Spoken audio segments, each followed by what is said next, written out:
allow the two children to attend the budget every year. It's okay. Off your mind. It's okay. She Off your mind. like me. Chai! Now wow, people wey suppose talk truth to power don off mic. And if we talk, now 500,000 they go sama us, call them hate speech. But fear not, my ego don't come. Him go torchlight every corner, nooks and cranny of all these bad people where they spoil our country.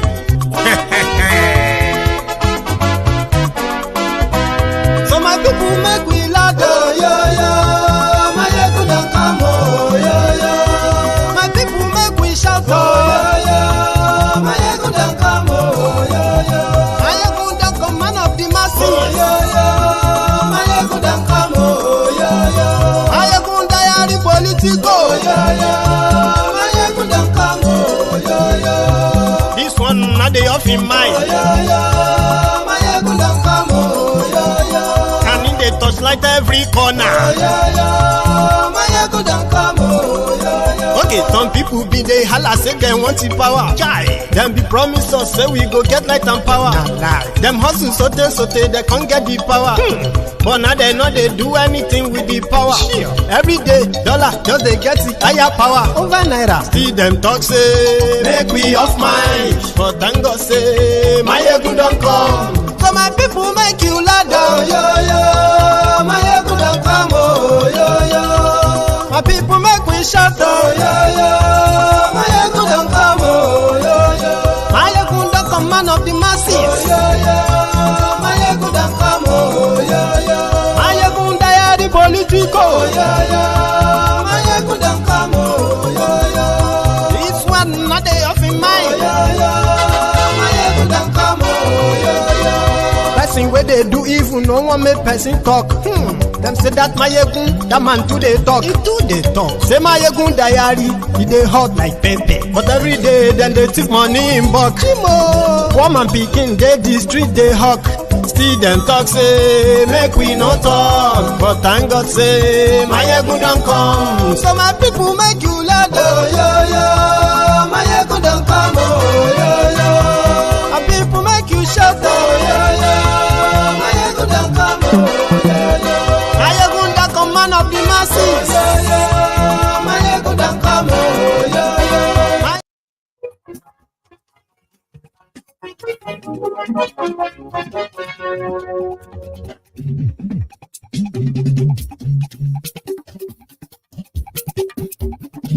My ego.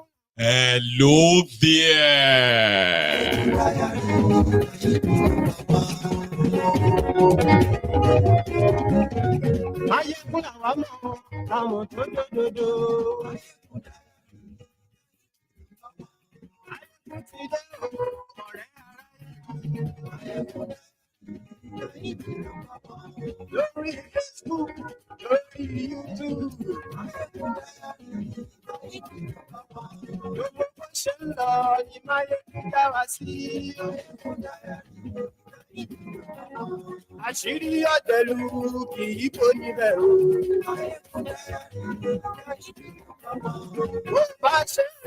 Good morning to you. Good afternoon to you. And then good evening to you from wherever you are joining us. And this is Mayegun Live.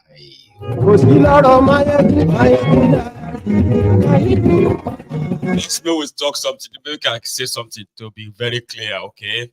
The writer for this broadcast, Yorubas are betrayers, according to somebody who went into a deal with a drug dealer, Thiefnubu, the treasury looter. He didn't go into any agreement with Yorubas. So if some of you tribal bigots, ethnic bigots, will suddenly jump onto this broadcast and begin to say, yes, now Yorubas are this and that, Number one, Ogun will kill you. Then number two, right? If I see you here, I will see to your exit. If you have any experience with any Yoruba, like Asari Dokubo, Do not come onto Mayegun's Diary Politico because this is a Yoruba man's platform. You will not display your madness here like Asari Dokubo. This broadcast is not to actually, by any means, right, ratify what the madman said. He had a deal with the devil. Thiefnubu. So if Thiefnubu betrayed him, that is not Yoruba betraying him. Whatever Thiefnubu promised him, he should ask Thiefnubu. If any of you have your personal problems or personal experience or from your generational bigotry, so to say, against the Yorubas, you shouldn't watch this broadcast. If I find you, I will exit you. Because we know that a lot of you, it can be an opportunity for your bigotry, right? Watch this broadcast.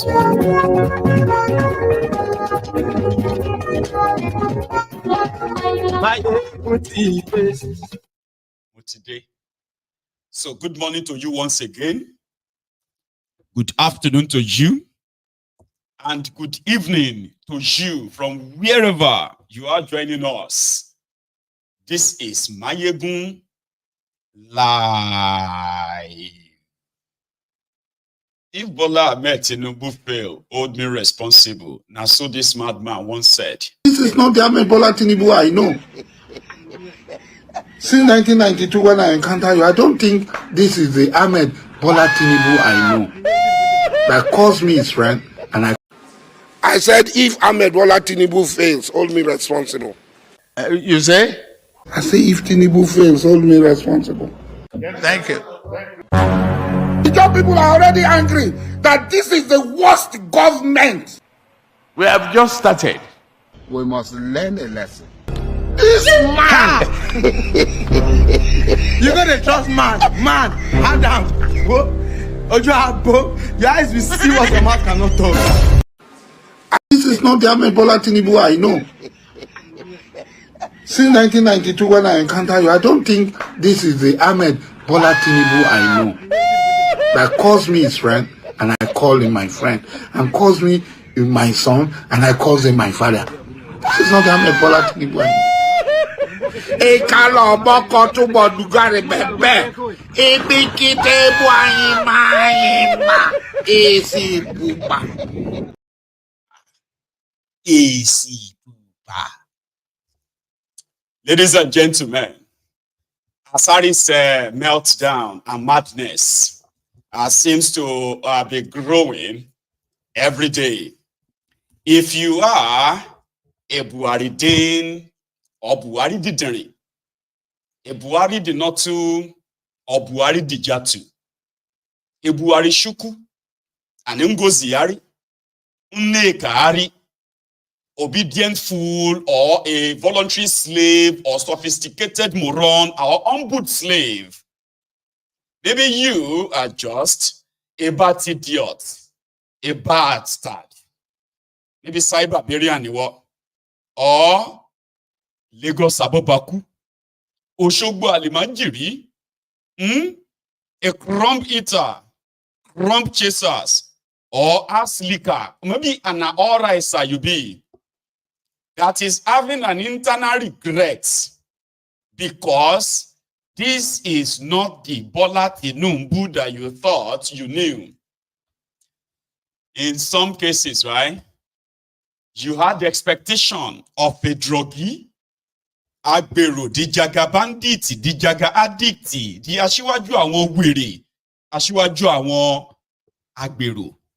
As somebody that somehow in your deluded mind, you believed that you will be drinking the tears of those who use their every resource and all of the resources at their disposal to warn you or even tried to save you from Kolu. And it's been 17 months now. Some of you are regretting in silence. Some of you are regretting in the open. And sometimes you make videos to send to us. Your own regret now, Now, primary regret, you. There are those who invested more than yourself. People like Asari Dokubo, Asari Dokubo, who went all out and said, if Bola met Tinubu fail, hold me responsible. Video before I start. If Bola met Tinubu fail, hold me responsible. Now, the whole failure right now is that I didn't know that Asari actually emptied his bank accounts to celebrate Thiefnubu. I don't know what he is expecting. But somehow, Asari want to blame the Yorubas. I know some of you are also blaming Yorubas. Yeah, we have told you many times. Thiefnubu does not represent the Yorubas. It's not that we don't have the voluntary slaves in Yoruba land. Okay? They are somehow believe that Tobati jeun soke, then you will jeun sapo. Some even said money will flow yafu. Once said Thiefnubu become their president. Today they have turned to find Bara. Some of them are dying quite slowly. They are dying quietly. You understand? So the likes of Asari and many like him, I don't know what Thiefnubu promised them. No be Yorubas made a deal with all of now. No be Yorubas actually ask you to follow Thiefnubu.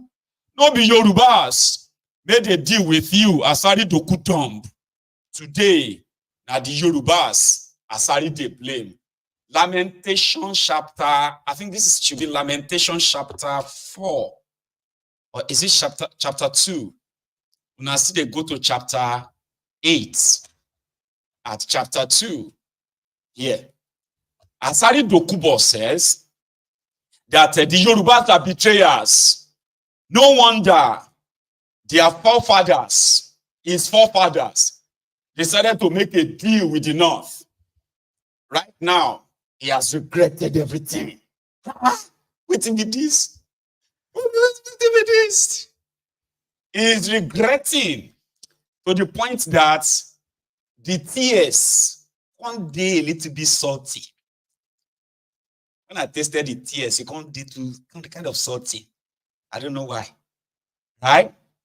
But please don't ever call Yorubas or add Yoruba or drag Yorubas into your madness. Asari, no be Yorubas. Right? Promised you whatever Thiefnubu promised you. Now you made a deal with the devil. Let's start from that one.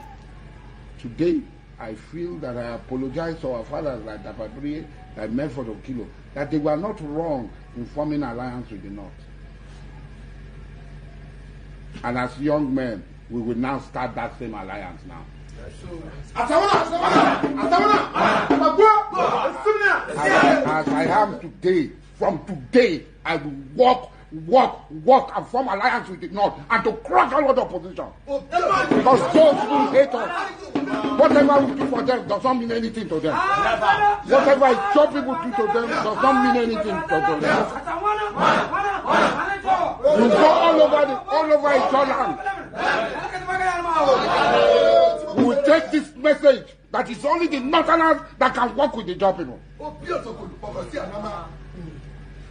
We cannot work with the Yoruba people. They are betrayers to us. We risked our life, voted, did everything. This is what we get. The Tinubu I knew. And I took all the bullets, emptied my account for, and said, hold me responsible.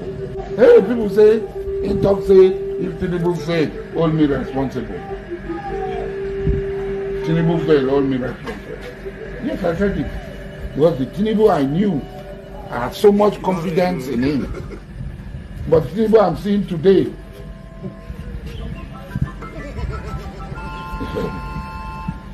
monkey say when he carry him pikin for back, they go in no know wetin him pikin collect. So make nobody hold him responsible. Yes, sir.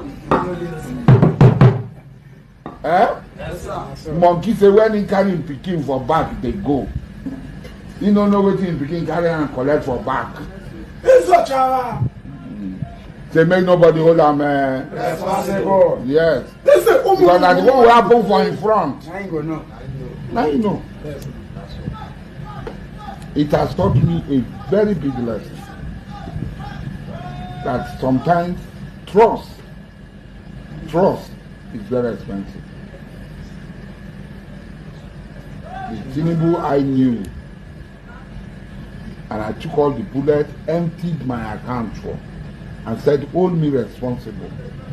Tinubu becoming president, all of you, the powder I pour for my body that night, the happiness, my aunties there, the happiness for this village, the people who no voters, they don't even come out. We kill cows. The joy what I get, I pour powder for my body like a newborn baby. I don't born newborn baby. Nuisance lele. Nuisance lele. Wetin concern Yoruba for this? Let us kind of ask ourselves. I am a Yoruba man, a full-blooded one. I know my papa. I know my mama. Thiefnubu claim to be Yoruba, but we don't know in roots. We don't know in origin. We don't know in sibling. We don't know in family. We don't know anybody with him. But now, because he claimed to be Yoruba, today, Asari is now blaming people like me. As he's calling somebody like me as a betrayer. We don't know what Thiefnubu promised him and his people. He said he took bullets. Abeg. Who they shoot Asari? Who shot at Asari in 2023 elections or Sharia? Nobody. He was the one threatening people up and down. Asawana, asaye, ye, asaya, ya, asawana, ya. Whatever that means. Today, the military in Nigeria, they've given him an ultimatum that if he doesn't stop all this, is madness, they go kill him. They actually said he will kill you in the battlefield. Now, the Yorubas have been dragged into it. So Asari have been Asawana, if you don't want me to go kill you, as it is, you better go and sort whatever it is between yourself and Thiefnubu. Mokuna go sort on ourselves. Because even the Yorubas who rejected him, somebody way form godfather for Lagos for 24 years. There's something called a verdict. In 2023, it was soundly rejected. Then Mahmudu Yakubu rigged him in. And the likes of Asari Dokubo threatening is done with you, the Igbos, for now. Sure, you get you, the Igbos. Asari is done with you now. Now the Yorubas in one face now. Tell us that we are betrayers. We didn't have any deal with you. There was never a time that Yorubas rejected Thiefnubu. Afenifere rejected him. What did he do? He divided Afenifere into two. He did. The people who live in Lagos, Yorubas in Lagos, rejected Thiefnubu. What happened? Mahmudu Yakubu foisted him on you. But now the Yorubas now go point your fingers at now Yorubas. I'm not saying there are no Yorubas who are Yorubas who are calling their fellow Yorubas Omoyele because of this drug dealer, this drug addict, Thiefnubu. They wished it was going to turn out good. And they would have been telling all of us today, if to say the people's will genuinely was allowed to stand. Some of them will be telling you today that, you just missed out on Thiefnubu. If to say Thiefnubu was your president, if we don't change everywhere, same way they are telling us about MK Abiola. Man, if Abiola had been the president, oh, no, if Abiola said like that, the Yorubas are the first people to scream out, "Ebing power, oh, Ebing power, oh, but if Tinubu do something, we are hungry, oh, we are hungry." Before the rest of the country started screaming, hunger, hunger, hunger. So, which means he's not even sparing the Yorubas. Nobody is spared in this whole shege. No. Oh, gbogbo ala máa jẹ breakfast. Àsìkò tó ní kálukú máa jẹ tiẹ̀ ọ̀tọ̀ọ̀tọ̀ ni. Summa billah. Oh.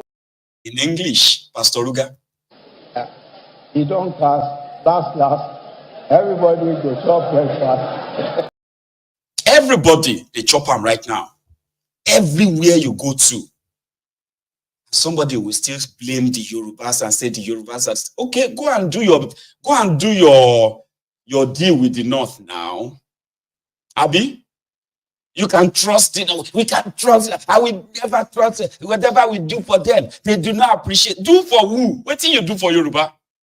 Asari, what did you do for the Yorubas? What exactly, Gogo?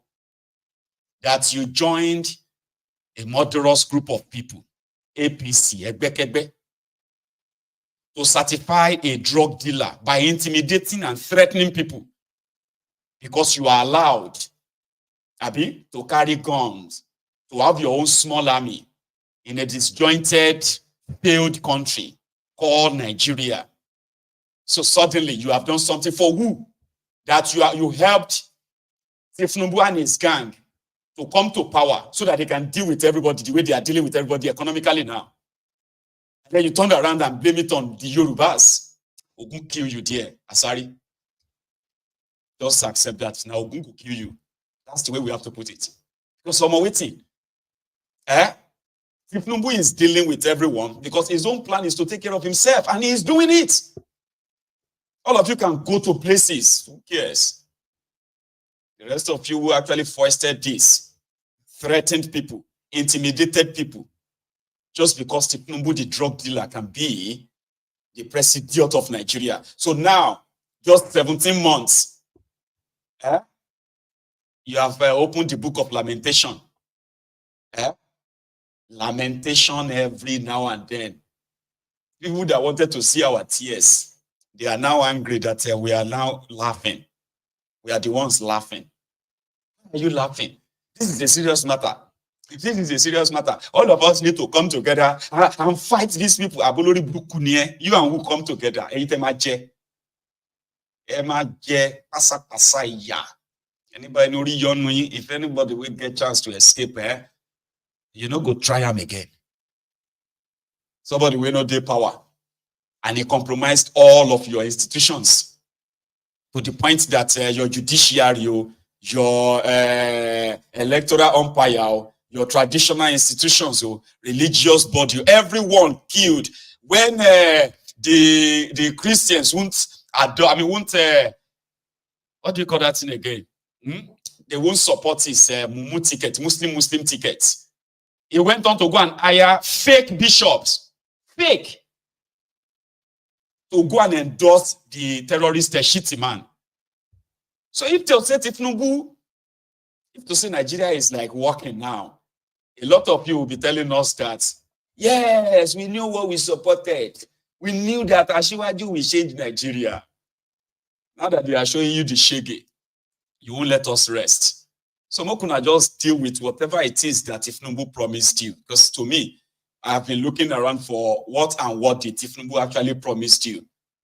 What did he promise you during the charade? I couldn't find anything anywhere. I couldn't. Here is one. If we reduce the purchasing power of the people, we can further slow down the economy. Let's widen the tax net. Those who are not paying now, if it is inclusive of Bola Tinubu, let the nets get bigger and we take in more taxes, and that is what we must do in the. Is that the promise he promised you? Well, he has already shrunk your economy. He has reduced your purchasing power. I think at this one. All classes. You know what they call F level? When you get failure in all the subjects that you take. F9, F8, F9, F8, FF, double F. That is his name. I've been at this one. I don't want to sit here and reveal all my strategy. I am the first speaker among the three of us running. So they will spy on me. So you will have a limited answer here today. Another day you can bring me back. Honor this promise. If we lend ourselves to innovation, we can create wonders. Here is a successful, again, a town hall, different from Bulaba. I'm trying to get all the promises that maybe Call Luke promised you. Or the one that I was shouting, the greatest are the greatest. The great youth of Nigeria. Great, Great, great, great, great, great, great, great, great. greatest, You. Or this one. That transmission line is a super highway.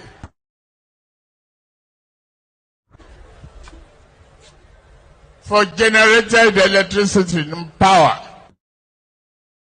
They could not even make a down payment for a roasted corn.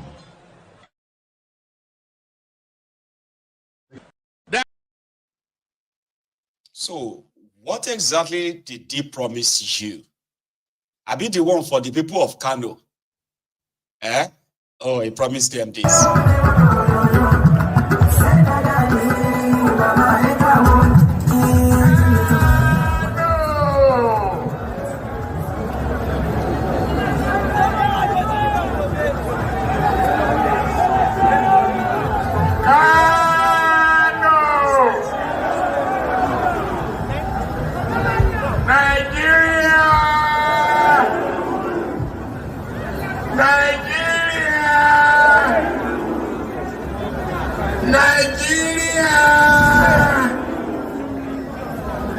So, Bismillahirrahmanirrahim. A'udhu billahi minash shaitanir rajim. Today, I've come home to Kano. All I want to do is dance. I want music.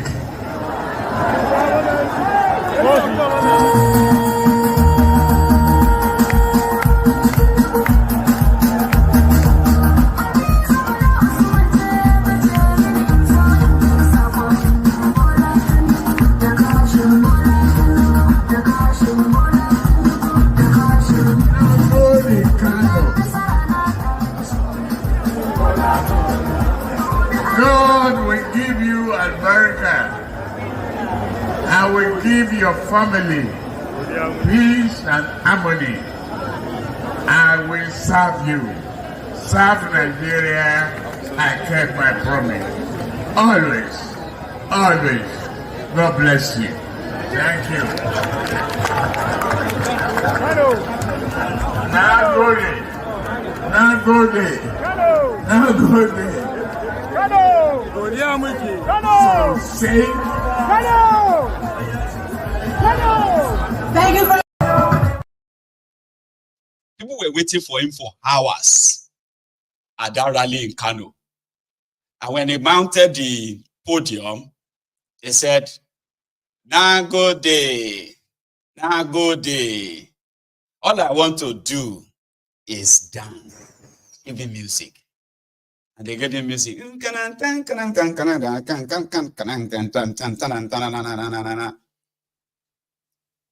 Now go day. The madman that asks you, now statistics we go chop. Una don't the chopper now. I think na statistic we go chop.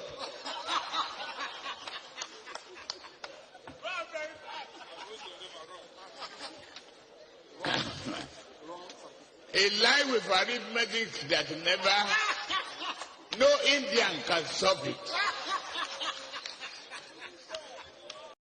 I think na. So Asari, if you don't want me Ogun kill you, Ogun bust your belly, like that your big stomach. If you don't want me Ogun cripple you further, take Yorubas out of your mouth and begin to mention Thiefnubu as well as APC, Abeg, whatever you promise on ourselves. People like yourself and others should know that Yorubas actually rejected Thiefnubu. The Olori Bruku Omoyales of Yoruba land, including the Olori Brukus from Ekiti, they are voted on credit. They couldn't make him president. The numbers couldn't make him president. All over Nigeria, Thiefnubu no scored 2 million votes. But your likes and others who thought you are going to become very rich by publicly supporting a drug dealer, a drug baron, a certificate forger, 17 months after, people will go get, those who go get paid, they don't pay those ones. So if it never reach you, take Yorubas out of your mouth. Because Yorubas did not make Thiefnubu president. Now your likes make him president. So enjoy it and leave Yorubas out of your nonsense, warped mind and deluded mind. Please. Respectfully. Right?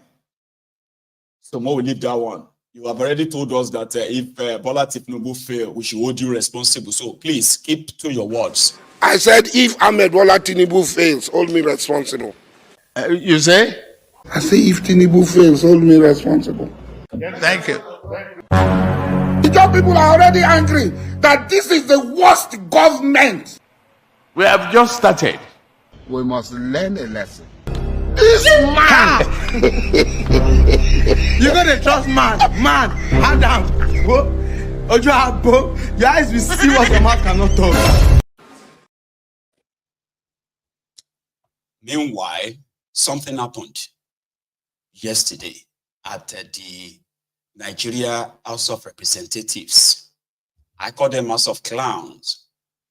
You have heard of it, but it's good if you get to see those who kind of shut down this Islamic agenda. You see, Nigeria was supposed to be a secular country, but there are so many things wrong that the different, call them dealers or leaders in that contraption, and politicians, they have dragged that contraption into.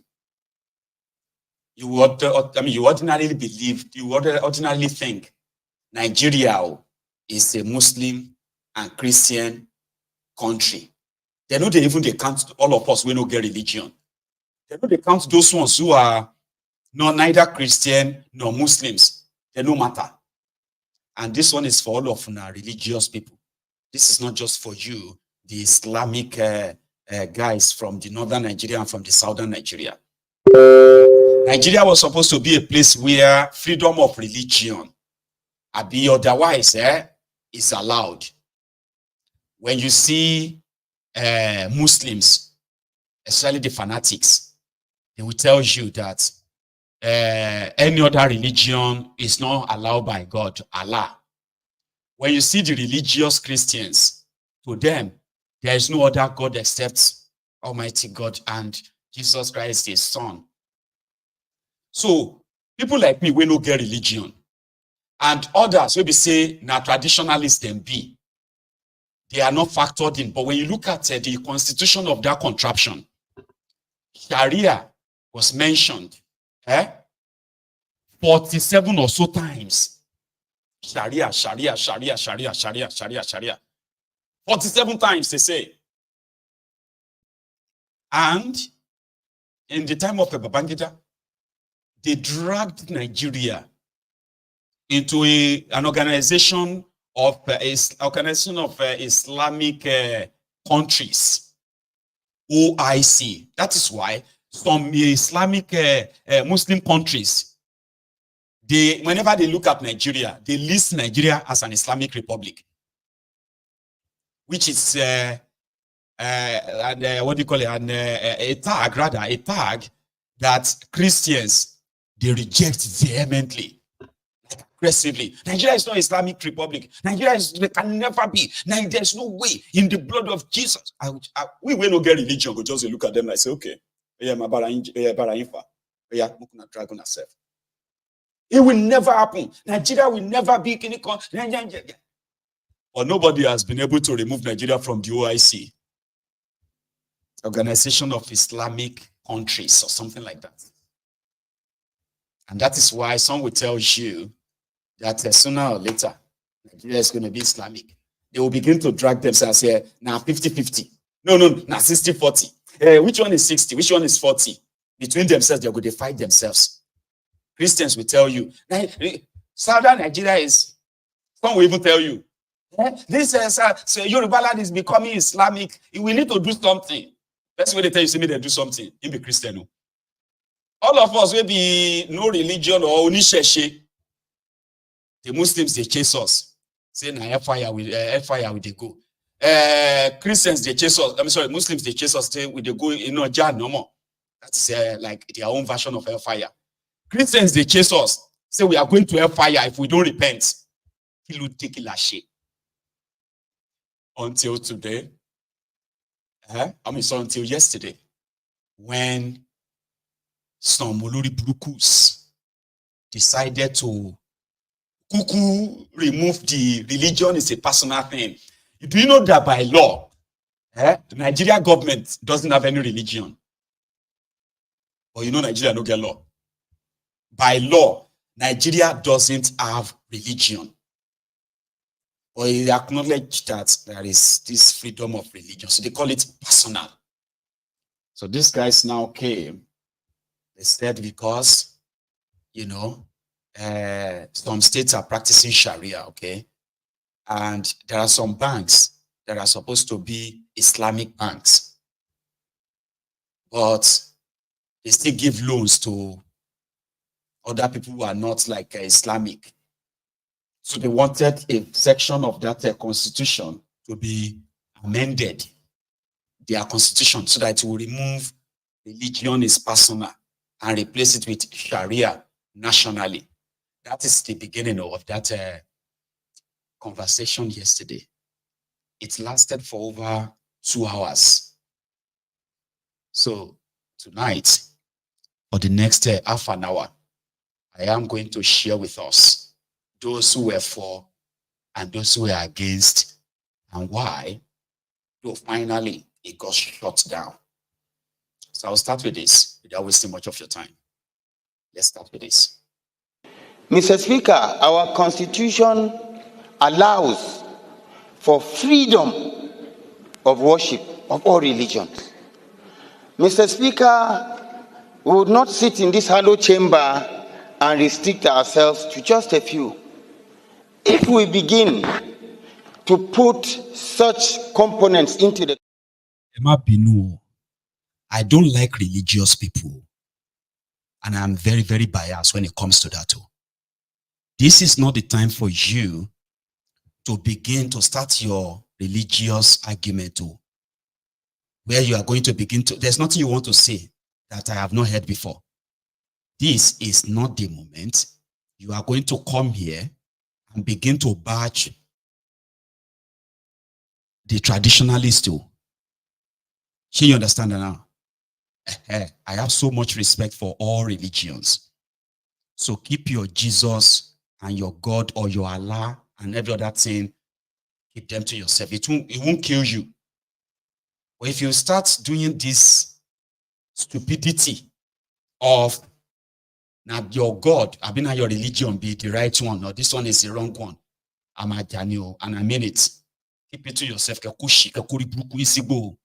You understand? I don't like religious people. Whether you are a Muslim or you are a Christian. You understand? Keep it to yourself. You understand?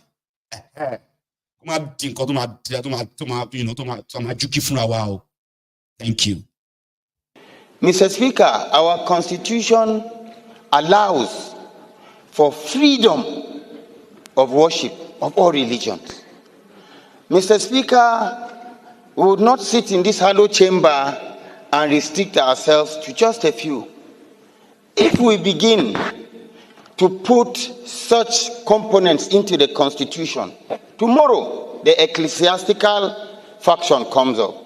The day after, the traditional faction comes up. The day after, all other components begin to come up.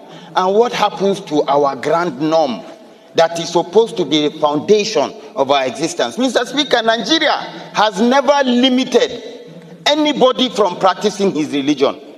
You go to states like in the north, where you have Sharia being practiced as the criminal code for those states. It is because it's peculiar to them as a people and as a persons. By the time we begin to expand it and bring it into our constitution, we are not an Islamic state. We're a secular state. We're not a celestial state. We're a secular state. We are not a traditional worship state. We're a secular state that respects and gives everybody a sense of belonging. We're a nation. We need to be sensitive to the mood and the existence, freedom of speech, freedom of association, to live in happiness, not a scenario whereby there could be some misconceptions. To this end, I wish to crave the indulgence of the sponsor of this bill that he steps it down for more legislative input, and consultation, which would be more in tune with our beliefs and the norms. But I do not believe it is a legislation that should pass for second reading. I so submit. Thank you, Mr. Speaker, my respected colleagues. I want to comment as the second to the last speaker spoke. In fact, the bill that was moved by the sponsor, we are supposed to commend him. I agree Nigeria is a secular state where we have different opinions, traditions, religion, and what have you. But if you see this motion or this bill, it will help Nigerians to know that these commercial banks, especially Taj Bank and what have you, many people have perceived that these banks are specifically for Muslim, while it is not. So by expanding this nature, I believe when it is encompasses to everybody, many people will see the benefit of this bill, and I believe in the near future, many people will see that the mover put this in a right direction. Thank you very much. Honorable Kuye. I rise to add my voice to this all-important motion for a bill to amend our constitution with respect to the expansion of the description of Islamic law. Let me start by saying that the constitution mandates our government that they shall not adopt any religion as a state religion, meaning that Nigeria is a secular state. Number two is the fact that Section 38 is very clear as to the rights given to all Nigerians in terms of choice of religion and how they worship.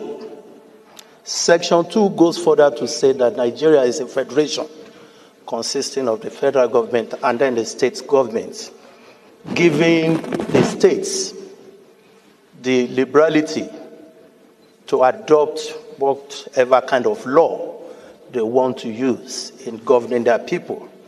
And that's why we have some states with all this Sharia law and all of that. They are permitted to do it, the State House of Assembly.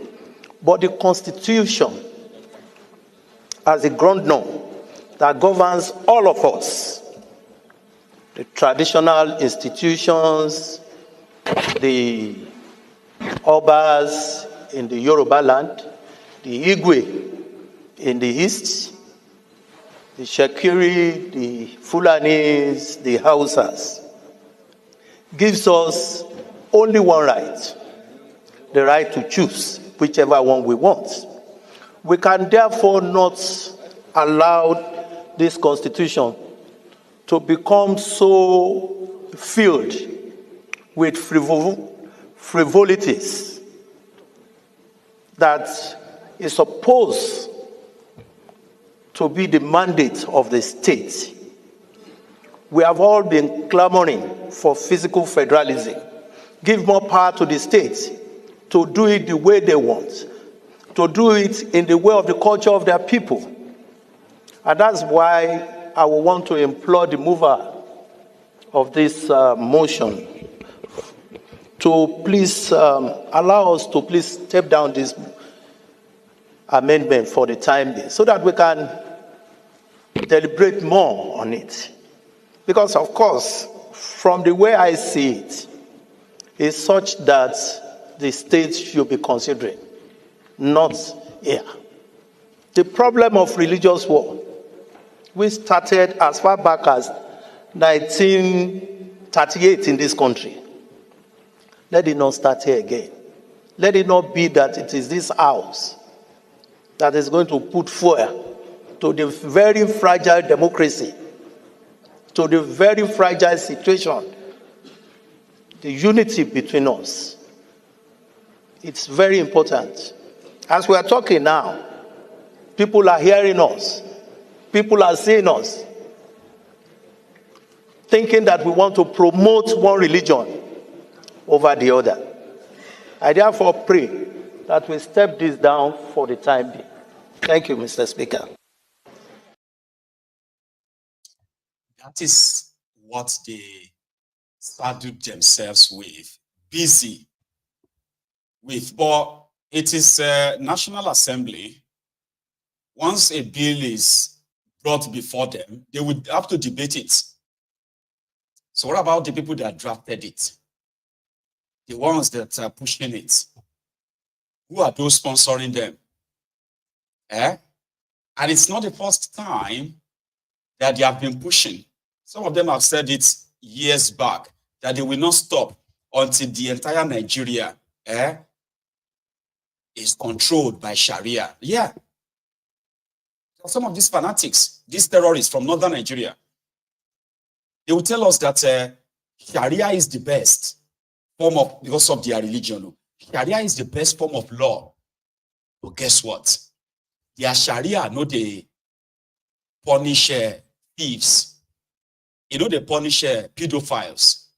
You know, they punish rapists, which most of these criminal politicians from northern Nigeria, you know, they punish those who are sodomizing young boys. Their Sharia is for the poor. Yeah. Sharia is not against looting. Majority of them are looters of their different states. Sharia, no, they punish that. But Sharia is for the poor.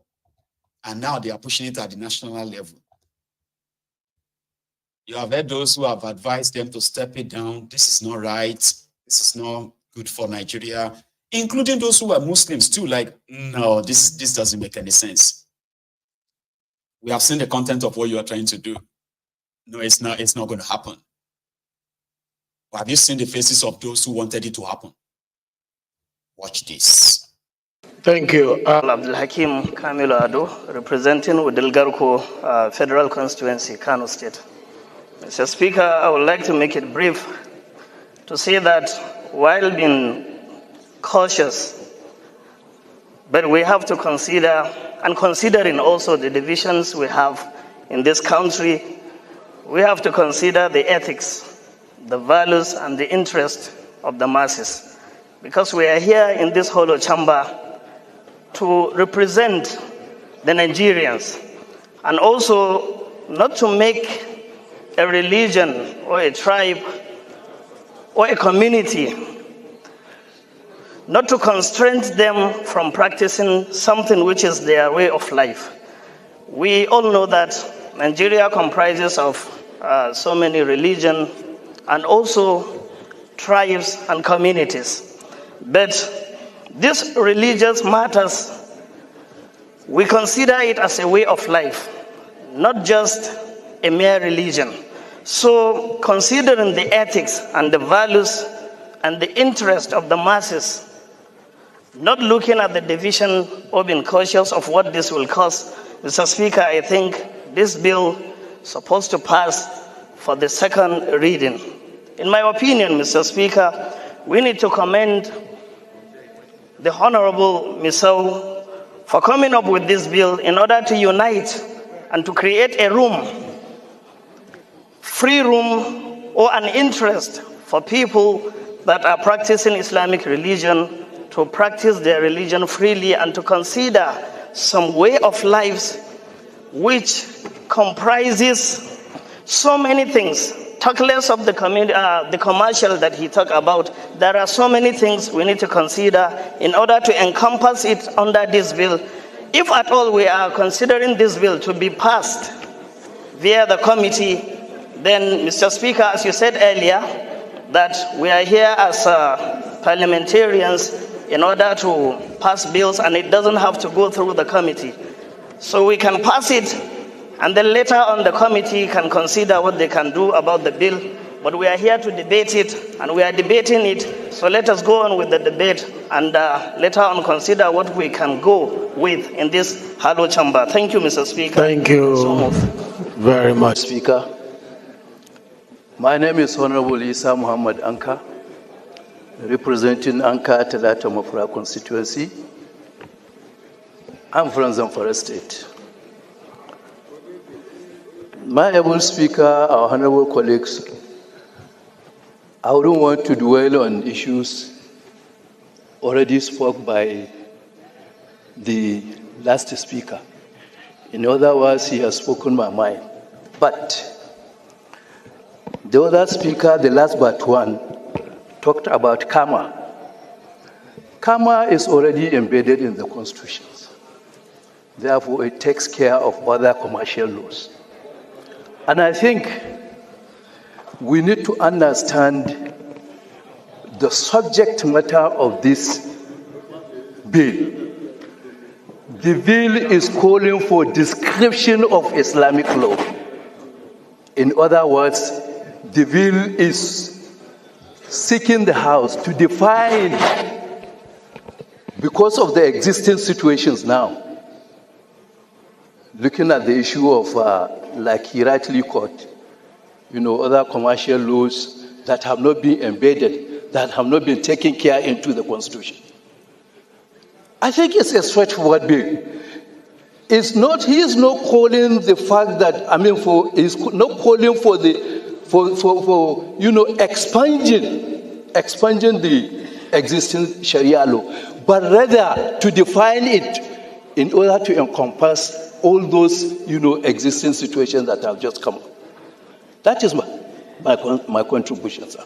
Thank you very much. Yeah, he's not talking about Sharia law. He's talking about the Constitution of the Federal Republic of Nigeria. So that we get it right, his bill is about the Constitution of the Federal Republic of Nigeria, not the Sharia law. Okay, Jonathan, please, let's hear you. My name is Honorable Said Musa Abdullahi. I represent the people of Bida, Bako, Kacha Federal Constituency, Mr. Speaker. Honorable colleagues, I'm from Niger State. Mr. Speaker, I think we need not lose sight of what the proposer of the bill intends to achieve. I understand how sensitive matters related to religion are, especially in this country. But the fact of the matter is, we cannot treat religion issues in isolation. There are issues that we must bring to the front burner and discuss, irrespective of how sensitive they are. I didn't want to stand, but I looked at the sensitivity. Even from the argument, you could see the sensitivity that is driving the sentiment that is driving the argument. But if we focus, Honorable Ali, approach the chair. If we focus on what the bill intends to achieve, Honorable, approach the chair. The bill intends to review the description of Islamic law, which means it's already enshrined in the Constitution. What it seeks to achieve is to review the description. So it's already in the Constitution. I don't understand why we will see it as something that will lead to snowball into a crisis or what have you. This is what we have done that over the years that has led us to not make progress on certain issues. It doesn't matter how sensitive these issues are. We must be able to debate them. This is what our people sent us here to do. You know, if we run away from discussing a problem, if we assume it to be a problem, and we're running away from discussing it, how will you provide a solution to it? I will agree and accept the fact that there is need for further, broader consultation. But for us to run away from the problem, for us to drop it and say it's not an issue to be discussed on this floor, I don't think it's something that is acceptable. I so submit, Mr. Speaker. You hear them? Yeah. Let's pass it first. We can talk about other things later. It's already in the Constitution. You know, Islamic law. We need to kind of make it more broader.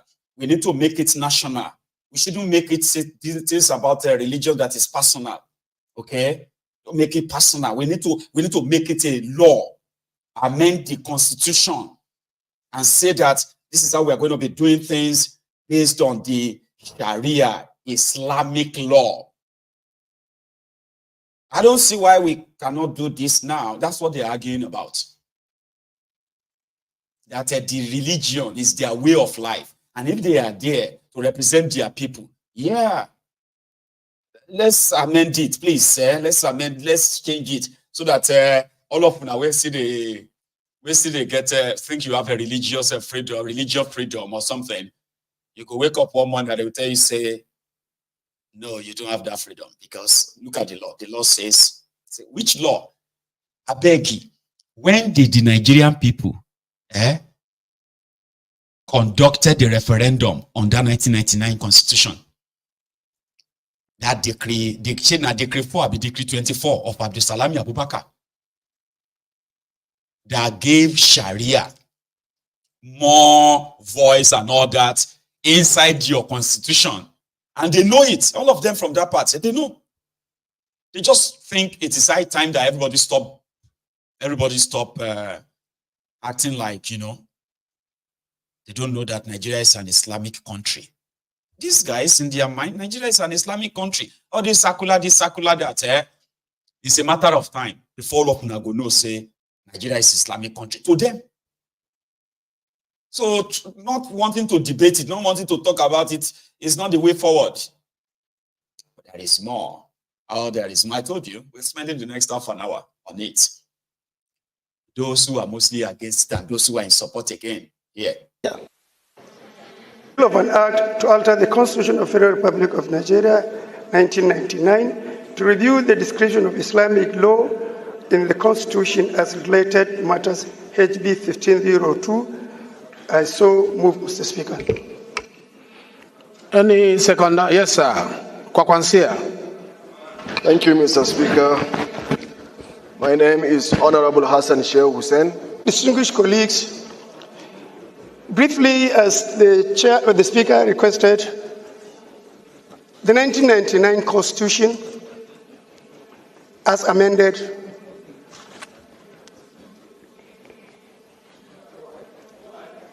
the 1999 Constitution, as amended, Mr. Speaker, provide for a personal Islamic law in the Constitution.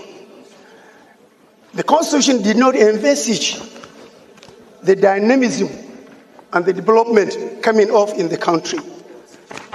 In 2003, the Constitution did not recognize that the Islamic commercial law, Islamic company law, Islamic international law, Islamic public laws. In 2003, Mr. Speaker, Taj Bank came up under the commercial Islamic law.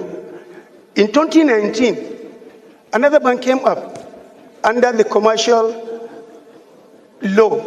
That means the Jaiz Bank, not the Taj Bank.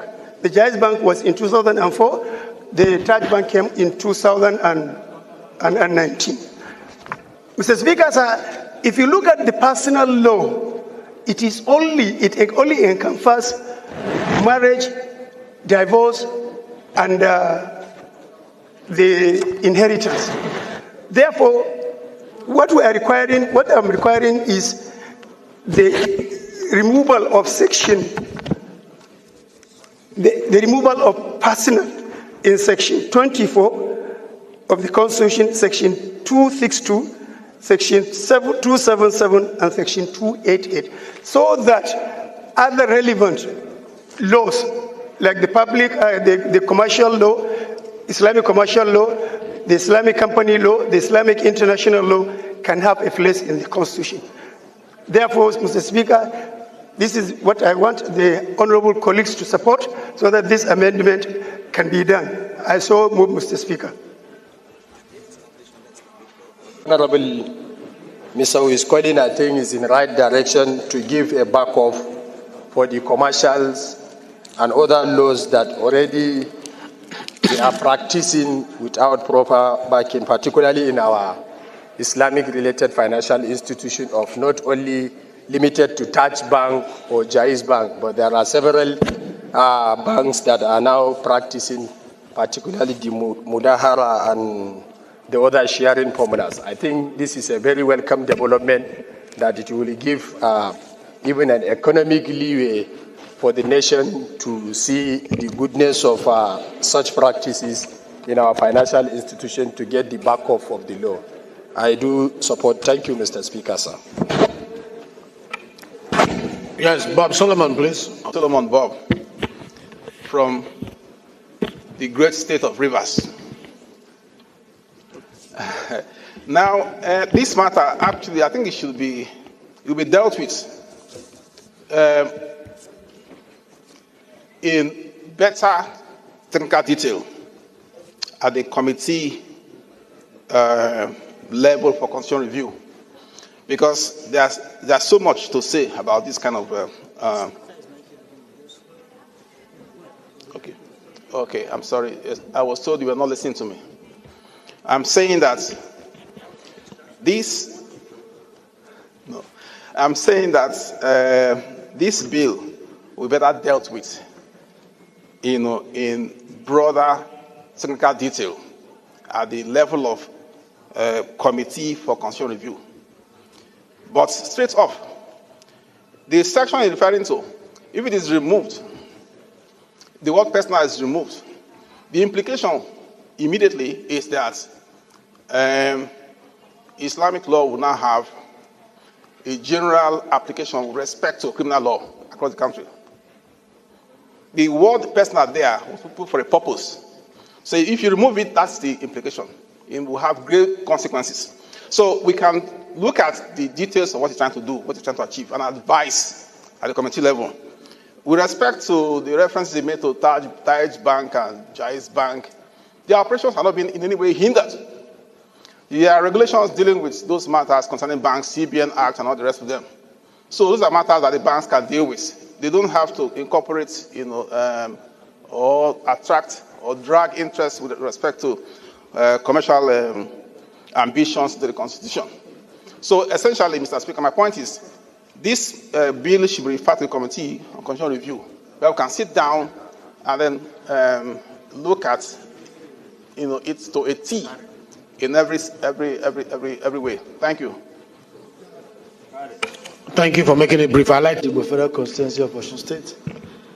Mr. Speaker, I want to with respect, differ from the mover of the bill on the need for us to amend the Nigerian Constitution in this particular instance.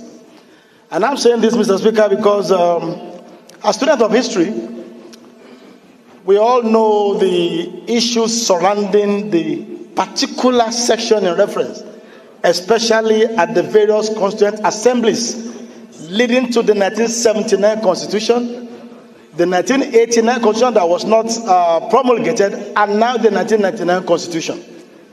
Mr. Speaker, the drafters of the Nigerian Constitution are very conscious of the secularity of the Nigerian nation, and also very conscious of the sensitive nature of religion.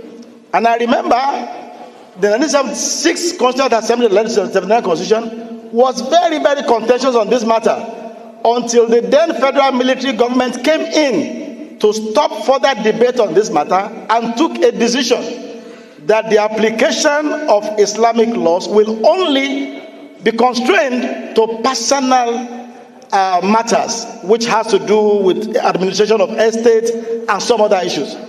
Mr. Speaker, we have to be very, very cautious of whatever we do to alter the Nigerian Constitution in a manner that will further widen the divides that we have as a country. And in any case, Mr. Speaker, like my previous colleague said, the matters which my colleague seek to address by this proposal is already covered by existing laws. The Kama law, covers regulation on issue of finances and allows for its application of Islamic principles of financial transaction. The same thing with the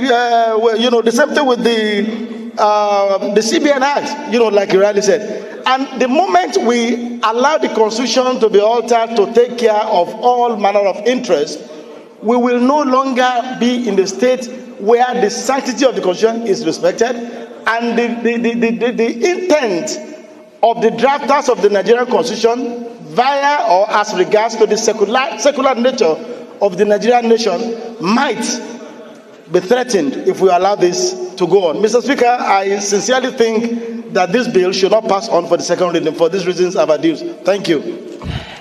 Thank you. Because this is Mayegun's diary political. Let it be on record. And then you mark their faces. And where these people come from, it's very, very important. We want them to debate the breakup of Nigeria. And everyone wants to practice their Sharia law. You can make it your national law in your own country. Yeah. You do not kind of bring this kind of bills that we force. Because, see, it's going to get to a stage where they will pay. You see those ones that are still talking. It's because the sponsor of this bill, they are testing water. That's what they are doing, testing the water.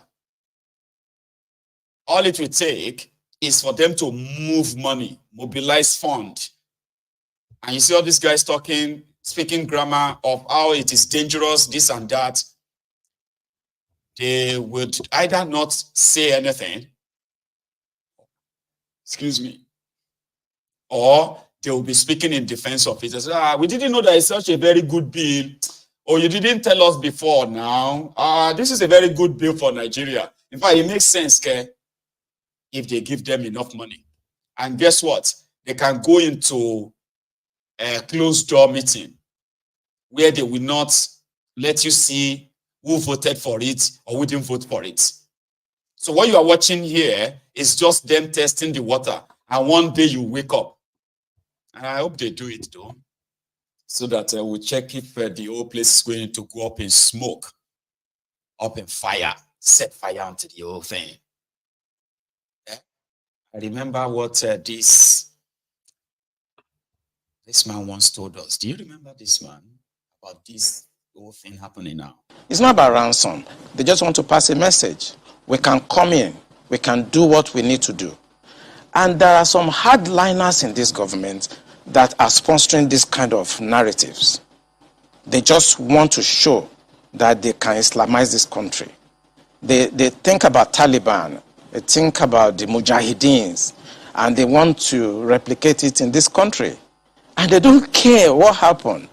They simply don't care. As long as at the end of the day, there's Sharia, and there is whatever thing they have in their head, they want to achieve. So these people that are sending messages are sponsored by Nigerians. You remember this Boko Haram issue started since 2012. Yeah. And I was in the military intelligence that time. We arrested those people. It is my organization that actually conducts interrogation and interview. And they mention names. I mean, I can't come on the air and start mentioning names of people that are presently in government now that I know. Presently in government.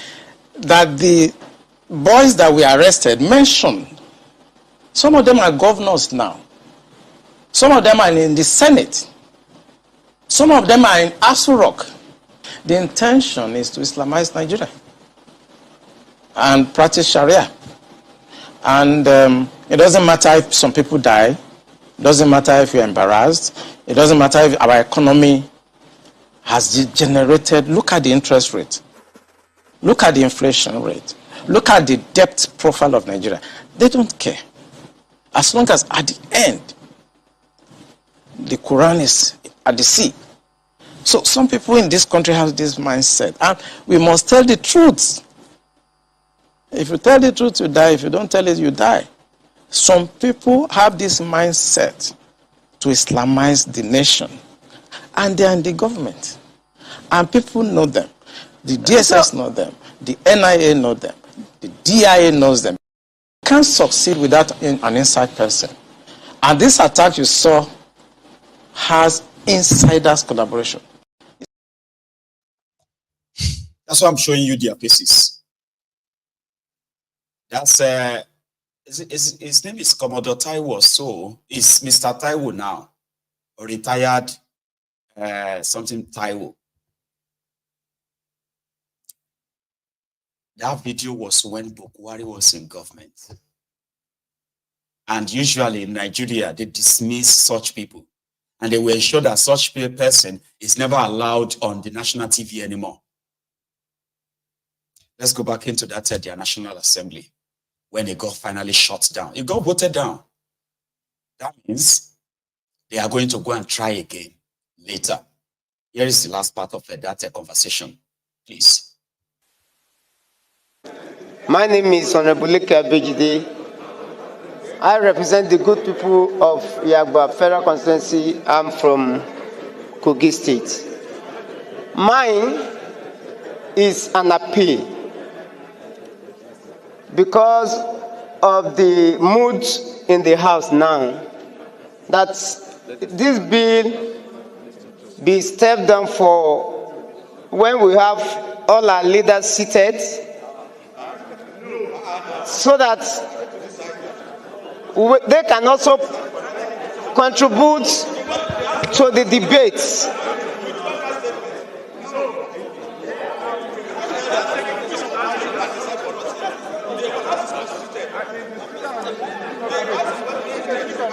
I want to appeal that if you look today now, most of the leaders are on their way to Jigawa State to commiserate with them.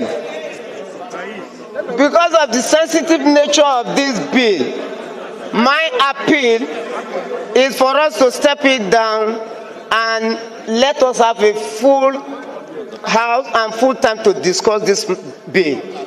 We cannot rush it. The way we want to rush it, it may not even get the result that we want the bill to achieve. I'm not saying the bill should not go. All I'm saying is that let us have time to discuss it in full. As I'm speaking to you, I have not seen the details of the bill. So, and for us to be able to contribute meaningfully, we need the details of this bill. Without the details of the bill, if you are talking, you are only talking to the air. Maybe it's different from those sections you are quoting in the Constitution. And it may not have any issue to deal with it. Let us have the details of this bill so that we digest it and come back another day for the debate. Thank you so much, Mr. Speaker and honorable colleagues. No matter how you look at it, our diversity is what defines us. So when issues like this come up, it must be thoroughly looked into and should not be done in a haste. Let me ask you, how many of you have copies of this bill? If you have, I would like to know the percentage of people who have copies of this bill. And you can, if I ask you about 1 or 2 paragraphs, you read it for me. If I appoint you now and say, give me 2, 3 paragraphs in that bill, and you're able to mention it to us, it means that you have it. Let me ask you, if you know you don't have a copy, raise your hand.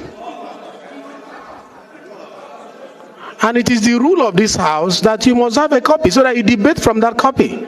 If you say you have a copy, I'll call you now and I'll ask you questions on some of the paragraphs and the sections he's referring to. You will not be able to answer it.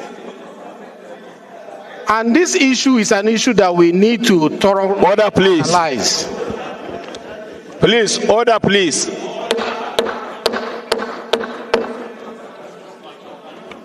It is our rule here that issues like this, we must have copies we look at.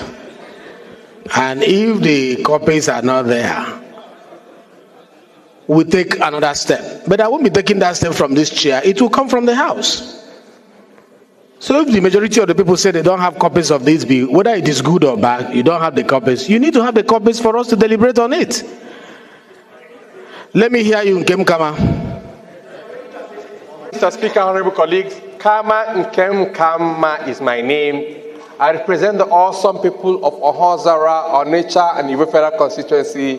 Mr. Speaker, I am from Ebonyi State. Mr. Speaker, this motion is a very sensitive one. This bill is a very sensitive one. And before this bill can be talked about here or debated, one, I believe that all of us here should have a copy of this bill to look at it and be able to go through it because of the sensitivity of this particular bill, sir.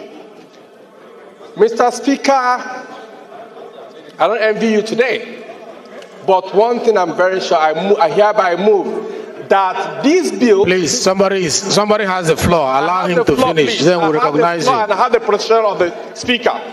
I hereby move that this bill be stepped down today and let it be shared for all of us to have a look at before further action can be taken on this bill. I so move, Mr. Speaker. Mr. Speaker, I represent Andoni Opobo Nkoro Federal constituency. I am a Rivers man. Mr. Speaker, my very distinguished colleagues, recall that just yesterday, I had a bill to alter a section of the Nigerian Constitution as well. And concerns were raised that portion was crafted, well crafted in the interest of the peace and unity of this country. That amendment should be stepped down. It took just the Speaker presiding yesterday to step down that bill. One common interest for the peace, unity of this country. This is similar to what we did yesterday, Mr. Speaker. Therefore, for that same singular purpose of the unity of this country, the peace and stability of all of us, I second this motion, since it has gotten to this point, that this bill be stepped down for this moment, so that we can do elaborate engagement and get back to it. Thank you, Mr. Speaker.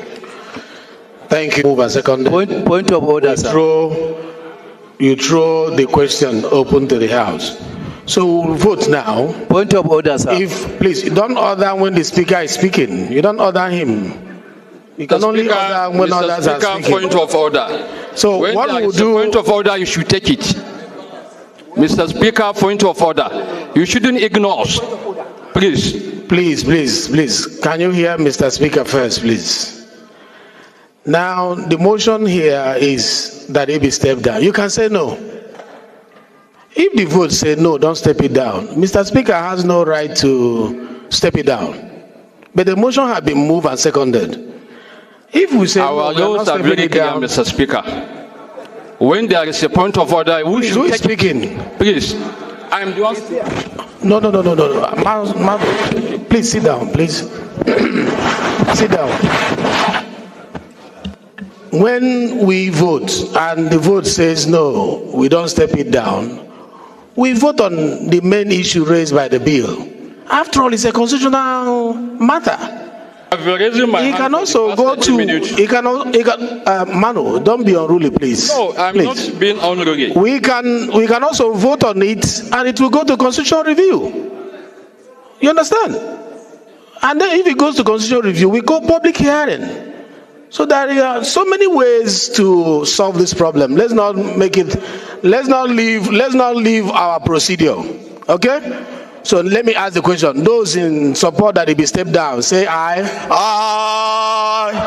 Those against, say nay.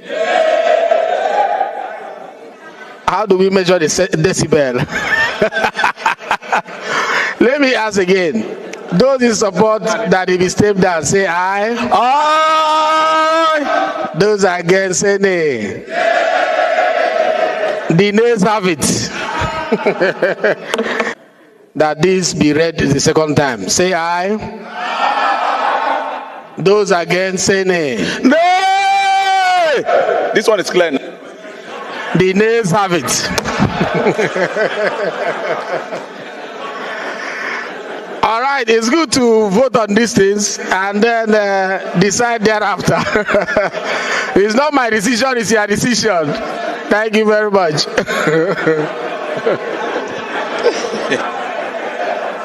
I'm highly disappointed of Nigerian government because the Nigerian government were highly disappointed in them due to foreseen circumstances. Definitely, I'm one of those people approving. Of our greedy leaders. Oh, thunder, where are you? This is the time you are supposed to strike, so that you eliminate all of them, so that you have peace in our nation. Or join them in one aeroplane so that it will crash land in the course of their agenda. Furthermore, our security agents, i.e., the police and Nigeria no get hope. And if anyone is telling you that you should continue to build hope, they are the enemies that are hiding in plain sight. So you will be so foolish to believe them. They are going to pass it eventually. What they need is more motivation, which is money. They can get enough money, enough bribe, and all of that. We are going to wake up more money. And it's going to be it. And some are saying that it is going to break Nigeria. I do hope so. That it will actually piss you off enough. Because it is going to be a license for this jihadists pushing this. Like somebody said earlier, Commodore Akinwumi, that's his name, the name of that man. His name is Commodore Akinwumi. They have seen it happen in Afghanistan. It has happened in so many other places where they don't care if people have to die or people have to be killed and all of that. It will eventually happen. It's not about ransom. They just want to pass a message. We can come in. We can do what we need to do. And there are some hardliners in this government that are sponsoring this kind of narratives. They just want to show that they can Islamize this country.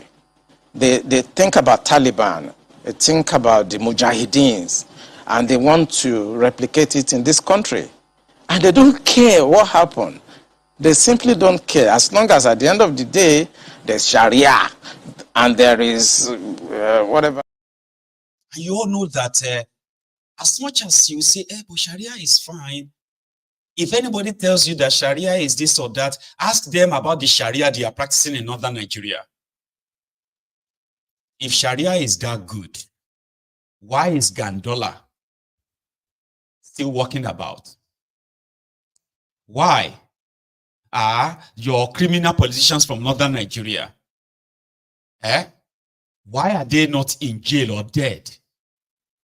Why is the Sharia not punishing them? Why is the Sharia only for the poor? Is that Islamic? That the criminals from northern Nigeria were in Zamfara, or from Zamfara to Borno, from Borno to Sokoto, to the thieves are walking about. How come the Sharia is not punishing them? Because it is better to have it to further, control as many poor people as they can. So if you say, it's not going to happen, we are not going, Nigeria is just going to, I say, okay, all right. It's all right. We shall see. These guys passed a law that's now established livestock, Ministry of Livestock, for Fulani terrorists, murderous Fulani terrorists. They have their own minister now. They have their own ministry now. And I've not seen anywhere, I've not seen anywhere in Nigeria where people are beginning to break stick or break bottle. How can you reward the terrorist with this and that? No. Most of us are just like a grammar speakers. We speak grammar. Anyway, away from all of that. Professor Humphrey Nwosu happened to be the man that conducted the supposed Nigeria's freest, fairest presidential election that later got annulled. He was considered a bigger problem because he was told not to announce the result at some point. But he didn't stop it. He announced the entire result, which prompted MK Abiola to say he is the winner. When he was announcing the results, and they discovered that it wasn't going the way as planned. What's that man's name again? I can't remember his name again, but I'm probably going to let him share the story. The man is dead now, but he once had an encounter with Omoyele Sowore in America, where he shared what really happened. For the sake of our viewers, right, I'm going to share that with you this evening. Let's go check it out. Professor Humphrey Nwosu, a 1993 presidential election, which also shaped what Nigeria has become today. That event led to so many deaths and so many people got exiled, some incarcerated. Yeah. And that is what led to the Fourth Republic in 1999, when the military finally said, you know what, we'll just kind of step aside. And my very quick question to you is that today is almost 21 years after June 12 election that you umpired. And you are making the declaration for the first time that I'm hearing that Abiola won Monday. I should have made it in my book. Yes, but when Abiola was arrested, jailed, you were nowhere to be found.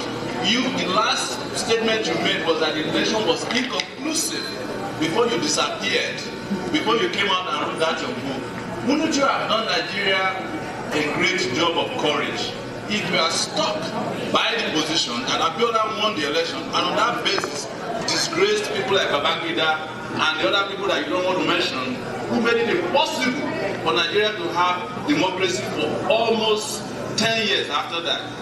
Prof, don't you think you disappointed your nation? Just a minute, sir. Can we have a couple of questions so it doesn't get so polarized? I think it's very important. Yeah, it is. I need to clear my name. Instead, as a reformer, I chickened out when the matter but I didn't chicken out. I carry my message back to Nigeria. Carrying, and I had never hesitated, and I will give an interview. You say if you can, after this lecture, I can give it here. You carry it back to Nigeria. Before I left Nigeria, I gave to LIT, I gave to this day, and they repeat the same thing. Sometimes people don't take in the correct answer. Without this man standing here, they wouldn't have been June 12th election. If I tell you what I did to make sure that that election took place, it is in this book. Sometimes people don't read. People think of money in Nigeria. People should not think of theory. things that will work and make our system stable and perform for our people. Let me tell you, first and foremost, the military was divided before June 12th election was conducted. It's a given fact. If you read forward to my book, Colonel Abubakar Omar, you will know, used to be governor of Kaduna State. He resigned his commission, he believed firmly in Abiola, and he affirmed everything in this book. Please get a copy. You look at it, annulment. Don't read any other thing. Go straight to annulment. What happened? Let me tell you, the military was divided. Abacha was friend of Babangida, saying it publicly at international level. At some stage, Abacha wanted to have a stint as president of Nigeria. When Babangida wanted to be a hero, that he handed over a reform system that he will be remembered by posterity and the international community. Because observers, he allowed observers all over the world to witness the election. But the only thing which he owed to Abacha, there was a coup of April 1990, which Abacha helped to save his neck. So Abacha wanted to rule. He didn't want the election to go ahead. Now, this is that book. What happened to make the election not to go ahead? Everything was done to condemn the emergence of Abiola as a legitimate candidate of Social Democratic Party. Everything was done. I supervised, my commission supervised the emergence of Abiola in Jos. But I stood firmly that he emerged according to the rule. When this didn't work, there was a court ruling. Were you aware of that? Yes. June 10, 1993. I was president of Student Electoral Union in 1993. Okay, listen to me. June 10, 1993. In the night, a court gave decision that the election should not go on June 12th. That I am banned not to conduct the election. Meanwhile, all my colleagues, national commissioners, have gone into the field to supervise the election. What could I do? I was alone. What I did, I decided to attend when I learned that there was a meeting of the highest ruling organ, National Defense and Security Council, in Asari on June 11th. The election was to take place June 12th. I wasn't invited. I just said that the meeting was going on. They didn't want, pro-Abacha group didn't want me there in the meeting. How would they hold meeting when the election will take place or not, when the chief electoral officer of the country was not invited? In any case, when I heard of it, I took a risk and invited myself to a gathering of military people. Is it done in Nigeria? I don't know who will do it. I went to that meeting. And that's why, without Babangida, the election wouldn't have taken place. What happened? In the meeting there, they asked me, why are you here? I said, I'm here because the election will take place. Court has given a decision that there should be no election. And this is not, cannot be, because election is tomorrow. Court cannot give a decision 2 days, just 1.5 days to election, that there will be no election. And there were observers all over the world in Nigeria. And in any case, the law that empowered us to conduct the election had stated that once a date and time have been fixed for general election in Nigeria, no court can stop us. But after the election, if the election was not held according, in keeping with the law, it could be nullified. So that was the position of law. I quoted to the president and his colleagues that the election must take place, and I'm ready. Unless you don't want the election to go on, Tell me, then I know what to tell Nigerians. They are looking upon me, and they know about the rules of the election. And you have assured me you give me a free hand. Are you getting the message? You see, because I don't have time to conclude on, you said you give me a free hand. Election should hold tomorrow. If you don't want it to hold, tell me what I will tell Nigerians. Abacha stood up. He was to go. There was something they passed around in that meeting. Something which Director of Information from U.S. Embassy circulated that if that election was postponed, it would be unacceptable to the United States. Because the United States was aware of what was going on. So Abacha and group said, oh, postpone it for 1 week. Postpone it. America cannot dictate to us. And I raised my hand. The president, I'm telling you what happened. Those who didn't know about June 12 are talking. I ran, vanished. So the president said, have you anything? I said, sir, this election must go ahead. This information, this relief from American Embassy has nothing to do with election which will conduct tomorrow. It has nothing to do with that. And if we postpone it for 1 week, it will be the worst rigged election in Nigerian history. You postpone it for 3 months, we will print another set of ballot papers, another set of arrangements. Everywhere was silent. This is that book. So when they looked, there was Shonika was there. He's still there. I'm mentioning them. The present president of Nigerian Senate was there, and the host of others. They said, okay, Babangida said, do you think Nigerians will come out tomorrow to vote? And that's when the military rule sometimes they can be decisive. Babangida alone took that decision, said, go ahead. Go and hold international press conference in their commission. This man was there, Olu, who was Secretary for Information. He should tell the director with 48 hours to leave Nigeria. Monitor should go around and monitor the election, and that election should go ahead. That's why without Babangida, that's what happened.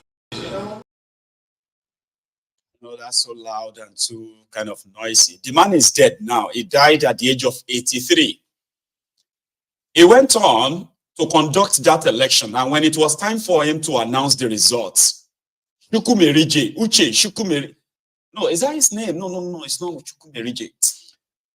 Oh, the voice of something about voice of One Nigeria or something like that went to court again. The same guys who went to court to stop the election, they went back to court again and said the announcement must be stopped. Babangida that gave them the go-ahead to conduct the election just made another nationwide broadcast. The election has been annulled. And that was the beginning of the journey to the end of MKO Abiola and his life as well. Today, most of those who claim to be Abiola's friends, they became Abacha's friends because November that year, Abacha struck, removed Shonekon. Because immediately Babangida said he announced the annulment, they started a process where he said he stepped aside. He appointed Ernest Shonekon as an interim president of Nigeria. 3 months after that, less than 3 months though, Abacha struck. And Abacha became the head of state of Nigeria. Arrested MKO Abiola, jailed him. Condoleezza Rice, then as Secretary of State, to, was that to George Bush, by the way? I think it was to George Bush. Visited Nigeria and saw to the end of MKO Abiola. The rest is history today. The man is dead. A lot of them are dead. Few of them are still alive. It's just one part of the history of Nigeria. Okay. Going forward again, because our time is fast, finishing. Wiki has a message for all of you complaining about hardship. And you should be grateful that you're complaining about hardship. I think he's drunk here. Or is it that his voice is finally giving up on him? Wiki said you should all be grateful that Thiefnubu is aware that you are suffering. And he's doing something about it, he said. All of you who are claiming that you are suffering, the price of food items are high, but also give kudos to Mr. President of trying everything, putting all his energy to see that food items, the prices are brought down. If you don't have good road, the price of goods will go up.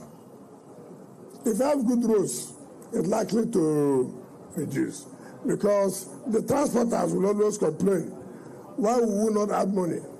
There's no good road. When we are coming from Jos, when we are coming from anywhere, our vehicles are stocked. It's a journey that will take us 1 day will take us 5 days. They add prices to all those food items. So by the time we finish even infrastructure in the city and in the rural areas, I think our lives will be different. It will no longer be we are suffering. But I can tell you, before the end of this administration of Mr. President, Nigerians will smile. We will never do anything that we know will not work. I know he means business. I know he's committed. The only problem we have, you must also ask yourself, these problems have been there for donkey years. For donkey years. Whether it was PDP, whether it was APC, whether it was military, these problems have been there. Even got to the level that we thought this country would have collapsed. But by his dexterity, by his commitment, he's putting measures which may temporarily be difficult, but which at the end of the day will all come to sing praises to God. And thank Mr. President for standing firm to do what is right. All of you who are nuisance, Lele. I don't know, maybe he's drunk or his life is already probably evaporating just right before him, like his voice is giving up on him. And if you think Wiki is a clown, you haven't met Devulumayi. I don't know which one's madness is more high grade or low grade, but you be the judge. Here meets the supposed Minister of Works for Nigeria, Devulumayi, speaking to the people of Sokoto. Of that moment to perform certain functions. And I believe strongly that by the divine coming of President Bola Ahmed Tinubu, one of the key things that God wants him to do is to realize this dream of 48 years, which no any other president had the courage to attempt. And this project is having 6 lanes. Normally 3 lanes is 11.55, but I've increased it to 12 meters so that vehicles can easily pass without touching themselves. And so the 6 lanes from Sokoto to Badagry, we have faced it in construction and funding. And the president, you must have to appreciate him. Even though he's from Southwest, he's a man who believes that every part of this country is his own. And that's why he said the Sokoto, when you look at the name of the road, it was called Badagry Sokoto during the Shagari administration. But it was President Bola Ahmed Tinubu that changed it to Sokoto Badagry because he wants it to start from Sokoto, and that's why we are here to make his directive come true. And so we have faced this project, phase 1, 120 kilometers in Sokoto State. We further phase this 120 kilometer into phase 1A and phase 1B. We have awarded the contract through selective tendering procurement. And when people attack me, I've always said I've broken no law. Whether it's procurement, whether it's making sure this project is in the appropriation, I have broken no law. My PAM secretary is a technocrat and is a procurement officer. Even if I were going to break one, he will not let me break one. And so I'm not afraid of any attack. Our hands are very clean. This first phase is for 36 months, but the president will never let it be. He asked me, Umahi, how many years do you want to finish this project? I said, let me find out from the contractor. Now we had a meeting and agreed that this section is going to start in 3 independent sections, which means that the machines you see in one section is what you see in second section, is what you see in third section. And that is what we are going to do. So before 2027, this phase 1A will finish. Do you want phase 2A to finish? Sokoto people, do you want phase 1A, 1B to finish? Yeah, it's going to start around 2027. You know what to do. You did it before. You know what to do. The president you trust is the only one who will finish it. Because if others had the courage, 48 years, they would have attempted it. But no one did. A man of courage, a divine president. He will finish it, but he needs time to finish it. And like His Eminence said, we are working day and night. But 3 years is too small to finish. But we can finish in the next 6 years. Is it approved? Those in support say aye. We shall do it. We shall do it. I told you. I don't know which one is more foolish or more murder. But there are enough ass lickers, court jesters in Thiefnubu's illegitimate regime. Have you seen Alhaji Akpabiole? I was in Jima today when Kolu went to Jima. Alhaji Akpabiole was there. Kolu first saw Atiku. After seeing Atiku, hang on, no, that's not what I want to share with you. It's quite hilarious. Give me a sec. Okay, just 1 sec. So after seeing Atiku and greeting Atiku, then looking to his right side, did you see that Babariga Mobile Banking CEO? Yeah, that's him. See, normal. I don't think it's just me. Every time you look at Gandola's eyes, Ojuli, na Ogulogoli eyes at the sea. I don't know if it's just me. Like the way you go see Ojuli. Take a look at him again. Gandola. That is the chairman of APC. Uli Gidi, like Uli Ogulogoli. See the eyes, right? Allah is very patient too. Akpabiole was there. Alhaji Akpabiole. I've been waiting to go call Akpabio now to your long. Okay, he was there to also do what do you call it? To pray to Allah for I don't know. Here you get. But he was there, and he wasn't the only person.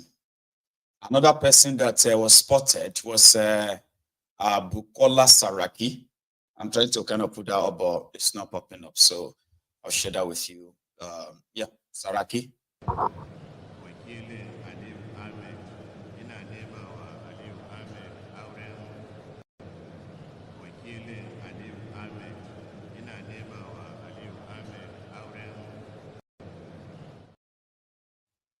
We're all there today in Abuja for Jumat prayer.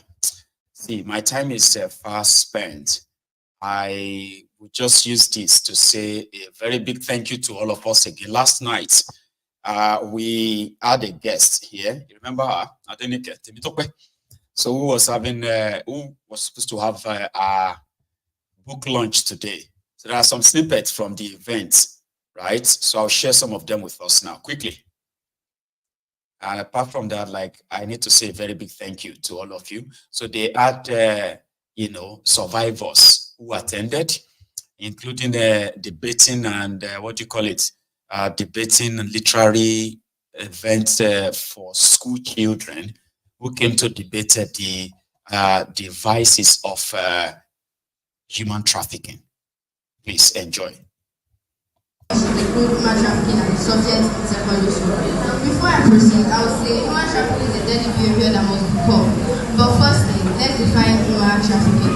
Human trafficking is the legal trade, transport, transfer, or receipt of through force or coercion with the intent to exploit them for financial gain, labor, sexual services, and other purposes. It also involves manipulating individuals into a situation where they are being controlled and often deprived of their freedom. Due to our research and notices, we've been made to know that India, Liberia, and China has the highest population of human trafficking, and it originated from Asia, Europe, and Sub-Saharan Africa.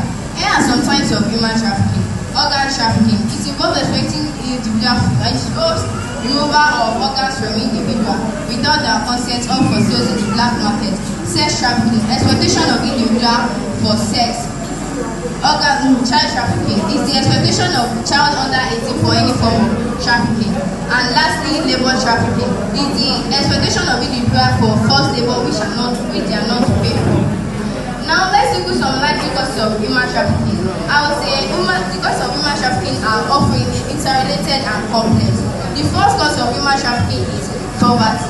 Poverty is a central life challenges that, if present in any woman's life, will make them act against their wish and vulnerable to traffickers. 2. Lack of education. Illiteracy plays a major role in human trafficking because when people are not educated, they cannot recognize and be aware of human trafficking. 3. Political instability or war during election. This is an act that can be stopped by government if want to, because war during election can make people more vulnerable to traffickers. Now let's look into some key topics, the reason why we are here today, which is reasons why government should include human trafficking as a subject in secondary school. Firstly, awareness.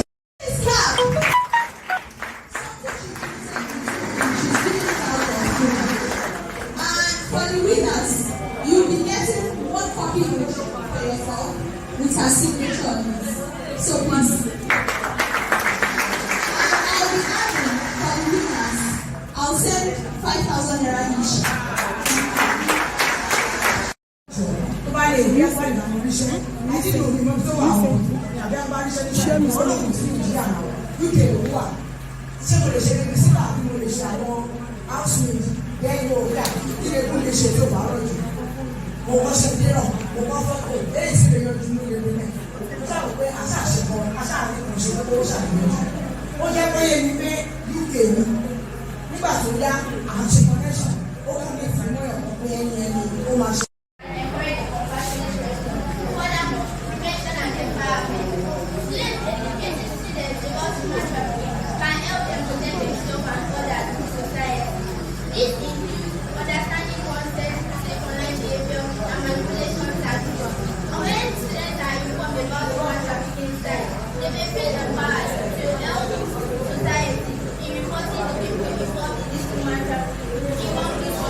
So it's like, you know, short clip of what happened there today because of our time.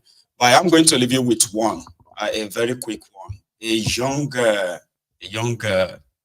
lady that is really begging for help. I intend to send this video to African Wildlife. I know you are watching, okay?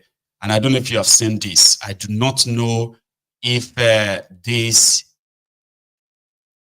lady is still probably alive or not, okay? But the fact that she has called for help from Libya, a story. Orúkọ mi ni Ọmọwùmí láti Ondo State, Lílàámọ̀kè. Mo sick kìdì, mo dẹ̀ nídìí help, mo fẹ́ padà sí Nàìjíríà. Mo nídìí help gidi, mo nídìí ẹjọ́ ẹ ṣàánú fún mi. Ẹ má jẹ́ kú sí Libya. Ẹ bí mo ṣe wù tó. Bọ́gà mi ò dá sí mi mọ́ o. Bọ́gà mi lé mi dáhùn ni. Mo ní ọ̀sà.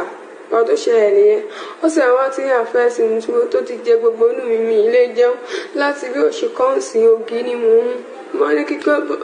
Nǹkan tó ṣẹlẹ̀ ni pé bọ́gà mi ni mo sá kún lé mo lẹ̀ ti sanwó mi tán.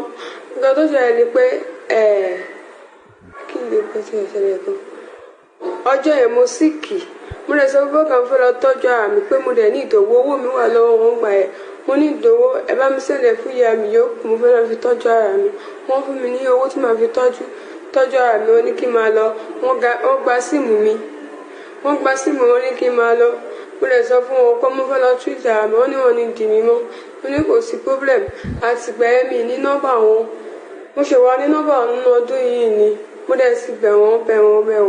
Nígbà tí mo wá sọ̀dọ̀ tí mo lò 2 days lọ́dọ̀ wọn. Ìyá tó bí mi lọ́mọ láti Nàìjíríà ti bẹ̀ wọ́n ò gbọ́.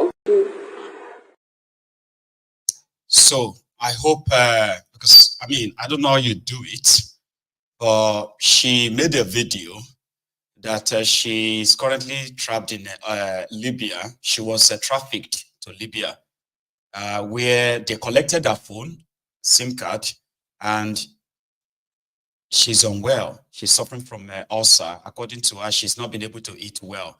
She's only been drinking pap for the past month. She wants to go back to Nigeria, but they won't let her, right? She's done all the job. She's paid off all the money they demanded from her, but they still won't let her go. So she managed to make that video and put it on social media. I do not have any other detail, right, of how she can be tracked. But that is what it is like when you meet those who finally make it back to Nigeria, and they share their story, right? Honestly speaking, even when they tend to have recovered, right, the trauma, I don't think actually will leave them. That young girl is trapped in Libya, trafficked there. And I hope the, the concerned authority possibly will look into that and get her out. So the African Wahala, you probably should help us. However this is done, I don't know how you do it, okay? Or how you normally kind of go about this. For those ones back in Nigeria, in Rivers State today, the people of Rivers State protested of the hardship that they are facing in that contraption. They even carried the coffin, by the way.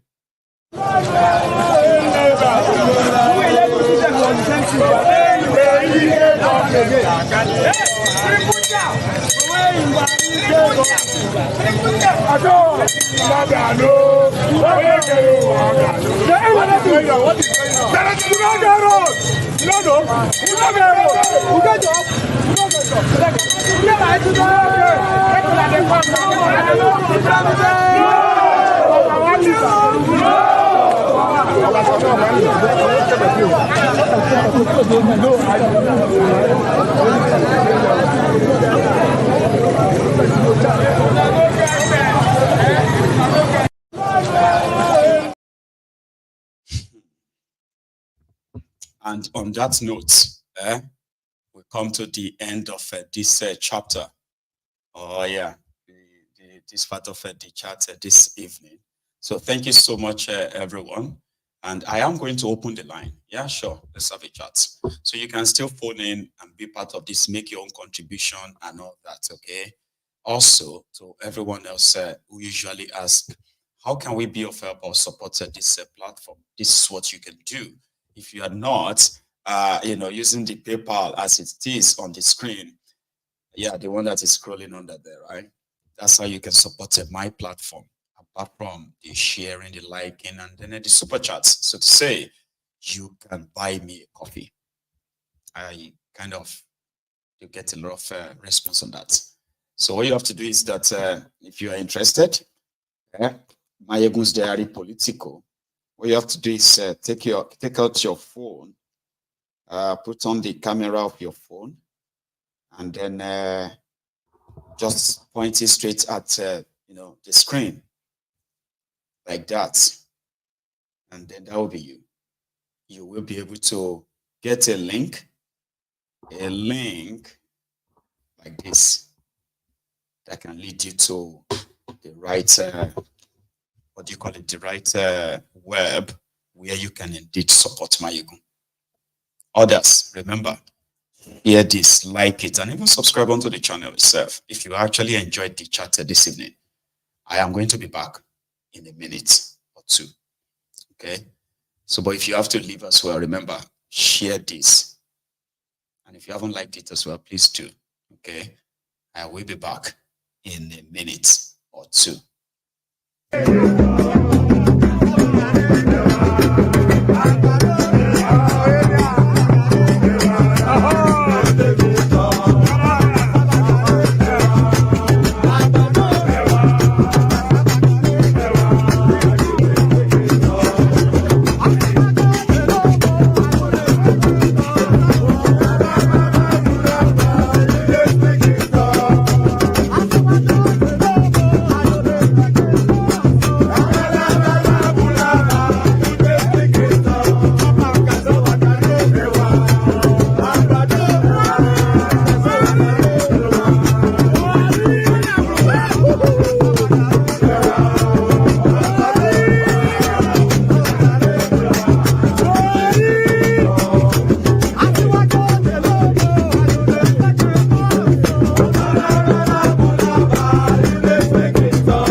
Thank you, far too kind, everyone, especially those who stayed back to still be the part of this last segment of the convo.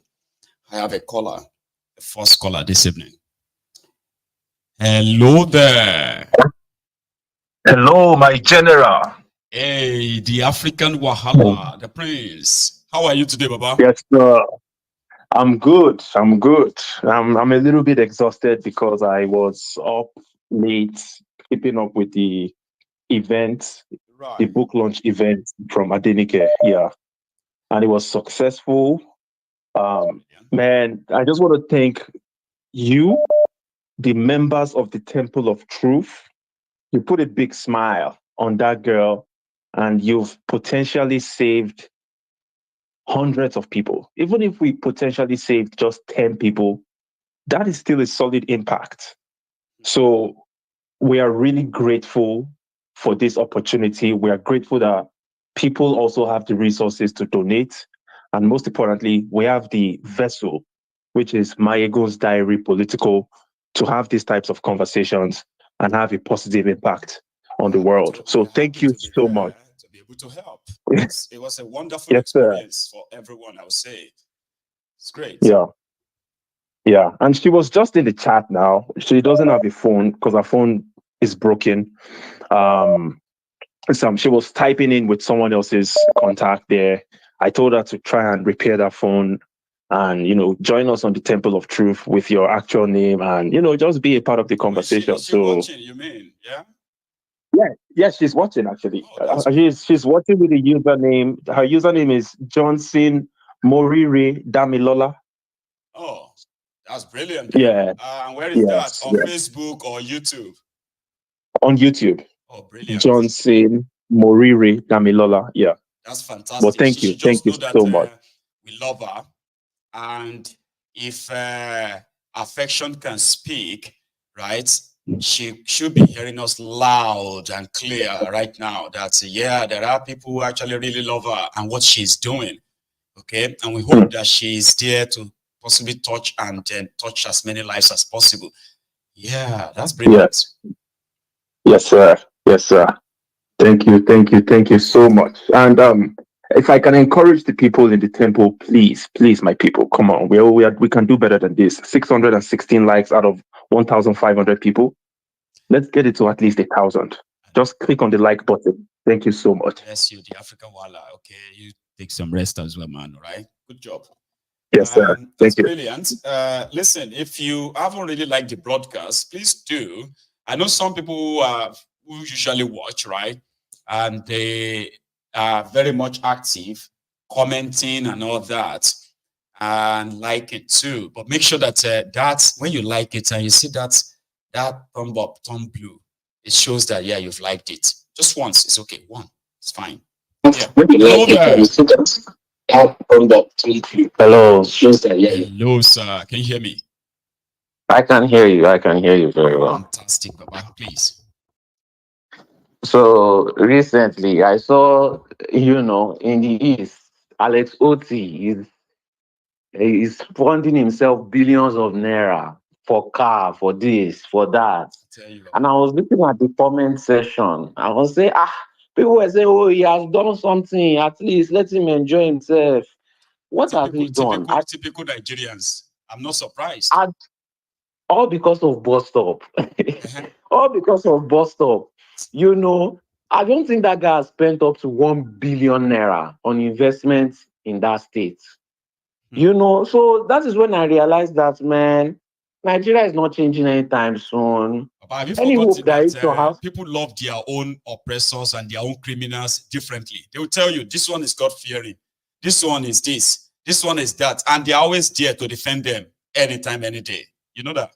And that's the problem. Even though Burna Boy keeps insulting Nigerians, he keeps telling them that he doesn't like them, that he hates them, he will never donate money. He posts this on his main page. Every time you still see Nigerians in comment section, oh, I love him, I love... All these people, they use the image of Fela to sell their products. The Wizkid, the Burna Boy. But will they ever speak out? Is it as if they don't know what is going on in the country?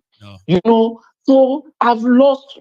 Before I used to have hope, but I come to your channel to lose that hope, because we need to lose hope in Nigeria. We need to lose every single... That country is dead and gone. The only reason why it's still alive is because these people are still trying to suck money from... All their children are not in Nigeria. All their children are not in Nigeria. So that should tell you a lot. All their children have international passports. All their children are helping them launder the money. The country is finished. If you have family in Nigeria, just remove them before that 2027 election, because that 2027 election, these northerners don't want Tinubu, and this guy is going to do everything possible, even if it means mowing them down, even if it means shooting them down. It's going to be the bloodiest election Nigeria has ever had in the whole history of Nigeria. So just get your family out of that country before 2027. That country is finished. And me as a Yoruba man, as I know that Tinubu, that guy is going to... He doesn't care about how he gets there. He doesn't care about how he gets what he wants. We all know the story of Funsho. Exactly. We all know the story of Funsho Williams. His own is, we will deal with the consequences later. Yes. And he doesn't see you people as human beings. He has done it before with Lagos, and he's going to do it bloodier with Nigeria. So lose all your hope. Help your family, your friends, as many people as possible get out before that 2027.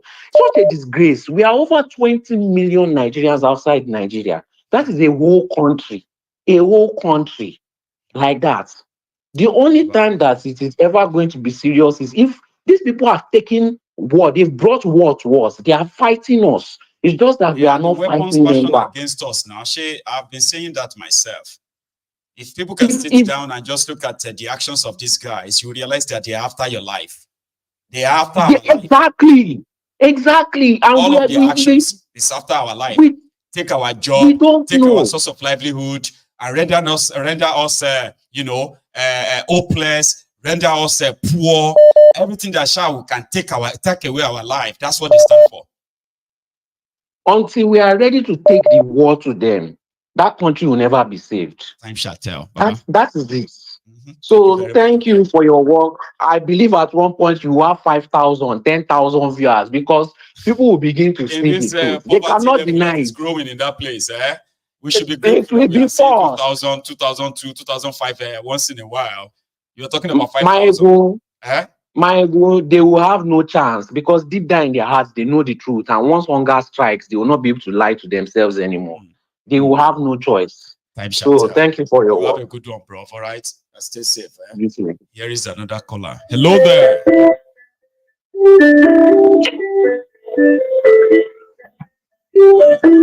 you hear me? Yeah. Oh, grand. Good evening. Hear the sound. Do you mind just muting that or move to another room? Yeah. I'm in the other room now. Hold up. How are you today? Yeah, I'm fine. Well, it's just a short one. Well done for yesterday. I was lucky enough to watch a little bit of that lady that was, that everyone was helping. It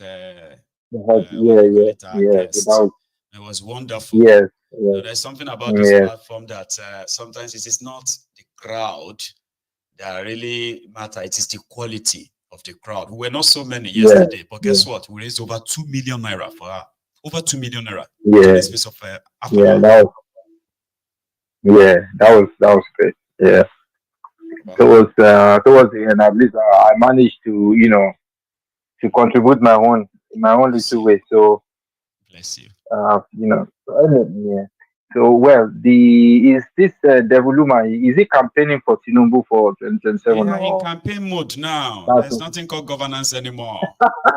The guy is campaigning like yeah. So I don't know why.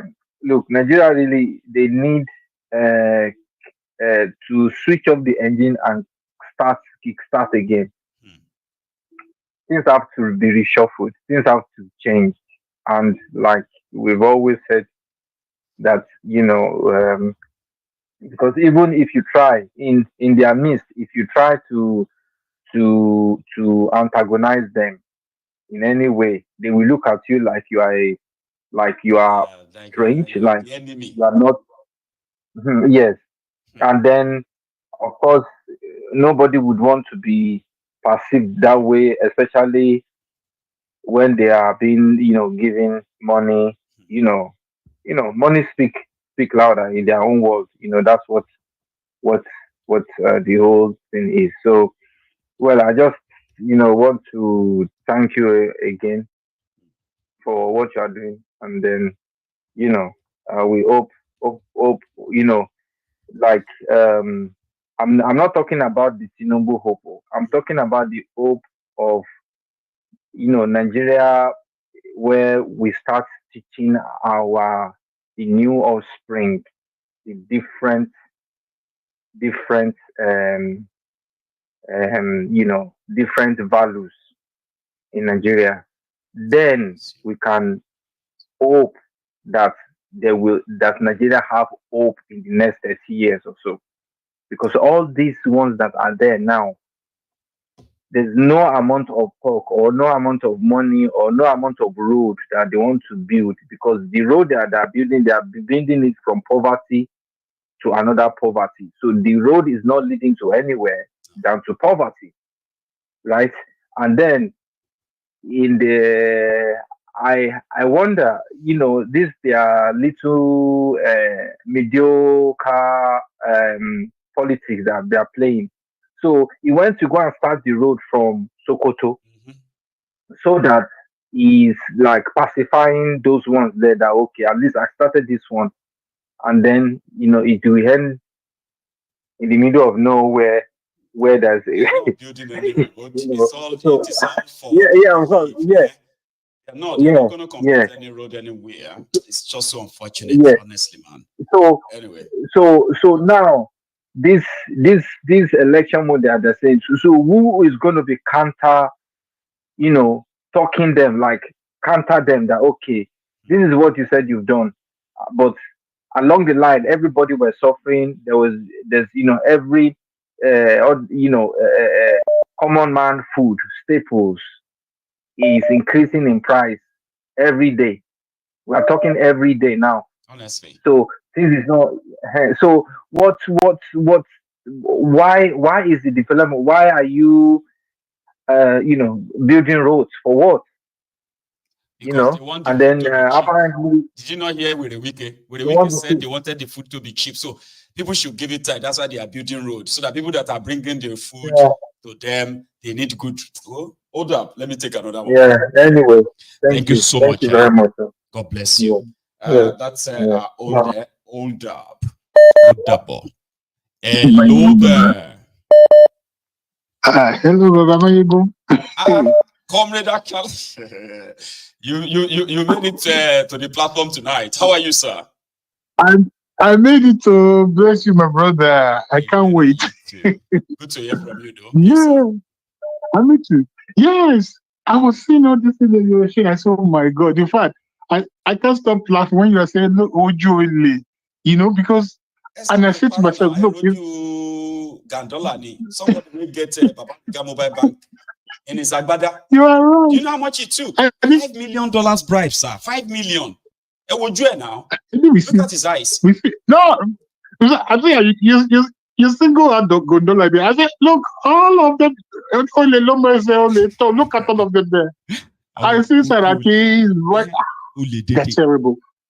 We are running a country being run by bandits and thieves. And thieves. Nigeria's in trouble. Even I can look at that when Tinubu shook these guys, that PDP chairman, I forgot his article. You can see, just look at all of them, they're all thieves. Anyway. Even Colin was like, Atiku, how are you? My running mate. The expression is like he's seeing a ghost or something like that. I don't even know, man. It's terrible. Look at the people. Yeah. They're terrible. They're terrible. They're terrible. Anyway, the reason why I call this, I was looking at, because I think there's a serious problem in the land, though, and we may be trivializing this. Especially we as Yoruba people. You see, what's happened in Libya, that they got rid of Gaddafi, though the scenario is different, they got rid of a leader. We never had a leader. But the question is, if you look at the trend,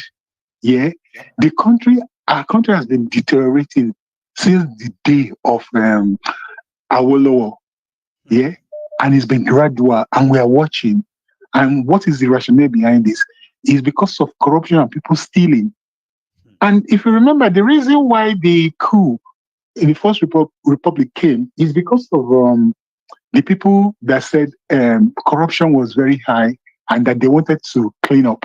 If you remember, if you look at the corruption of 1966, corruption within the elite, the politicians, was the reason why they said, absolutely, and the impunity as well was the reason why they said, they needed to impunity. Oh, you're right.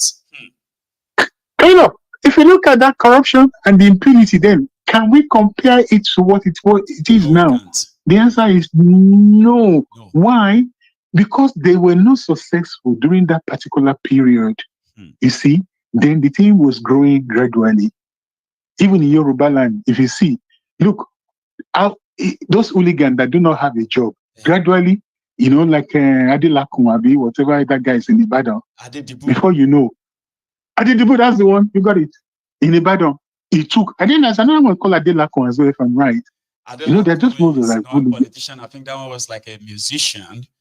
But oh, sorry then. It's Adelabu then. Adedibu and the Adedibu or something like that. Ibadan. Yes.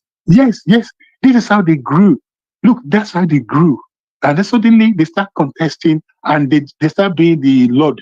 Before anybody can come into exactly. And now we can see how that is being replicated in Lagos now. Yeah. It's a cancer in our society, which we Yorubas did not deal with. And we are in trouble. And when I now look historically, I can see that this thing really started from Mr. Fonja. The time when Yoruba was at their peak was during the time of Afonja. And the time Afonja really, did what he did, which is a replica of what we're seeing of today. Somebody backstabbing is the person who is meant to be the person you are accountable to. Yes. Those are the issue. And you went anyway, to summarize some set of people who had there enough Alimi. with them. Exactly. It was killed like a dog. It was killed like a dog. Exactly. The rest is history today. Exactly like a dog. Like a dog. You say like a dog. And mark my words, the way I Jagaban to don't be surprised, you may be stunned. Yes. Look, we know nobody in Yoruba, pardon my audience. When it's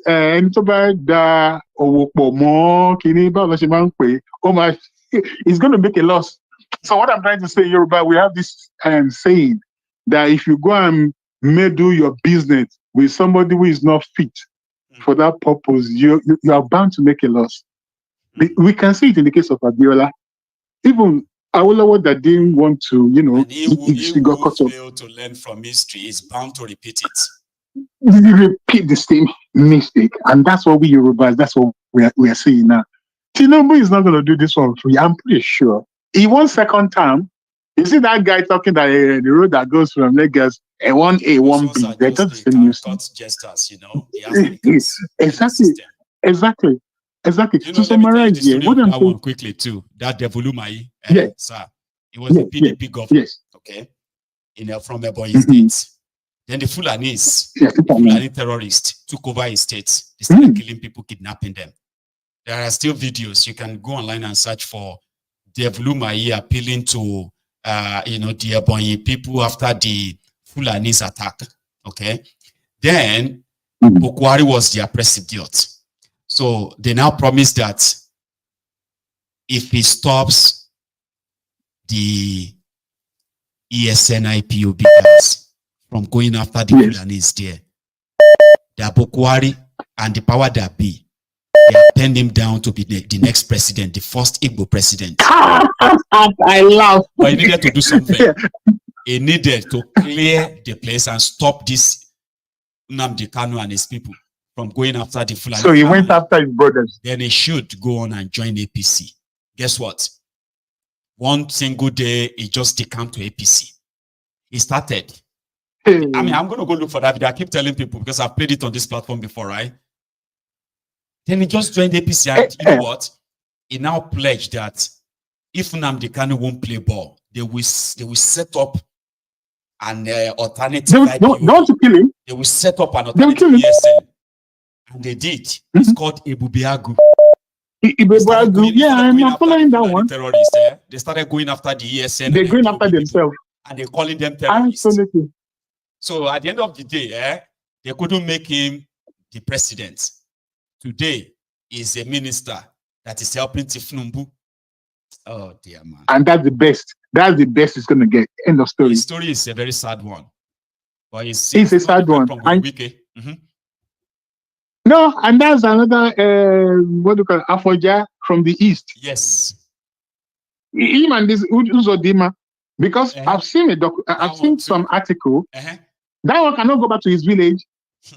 America and Britain, they promised him in his own village. I know. And America and Britain, honestly. and America and Britain, he cannot go back to his village. Sorry, let me just round up, please. Right. He cannot go back to his village because they've promised him in London, where anywhere he wants to live in Europe, they will do that. Finally, what I'm saying is that the way Nigeria was put together is they bang North and South together. If only my Biafran brothers will listen, we need to separate. The way to separate Nigeria is going to be south-north. And if you look at one article, according to Libya and Libyan crisis, they suggest the same thing, that no, Nigeria needs to be broken down along the Muslim-Christian line. It shouldn't be so, but unfortunately, that's the only way I think it can work. Thank you very much, Baba Yago. Comrade. Yes. I know you don't like being called elder, but yeah, comrade. I know. Thank you, sir. Yes, sir. Have a great day.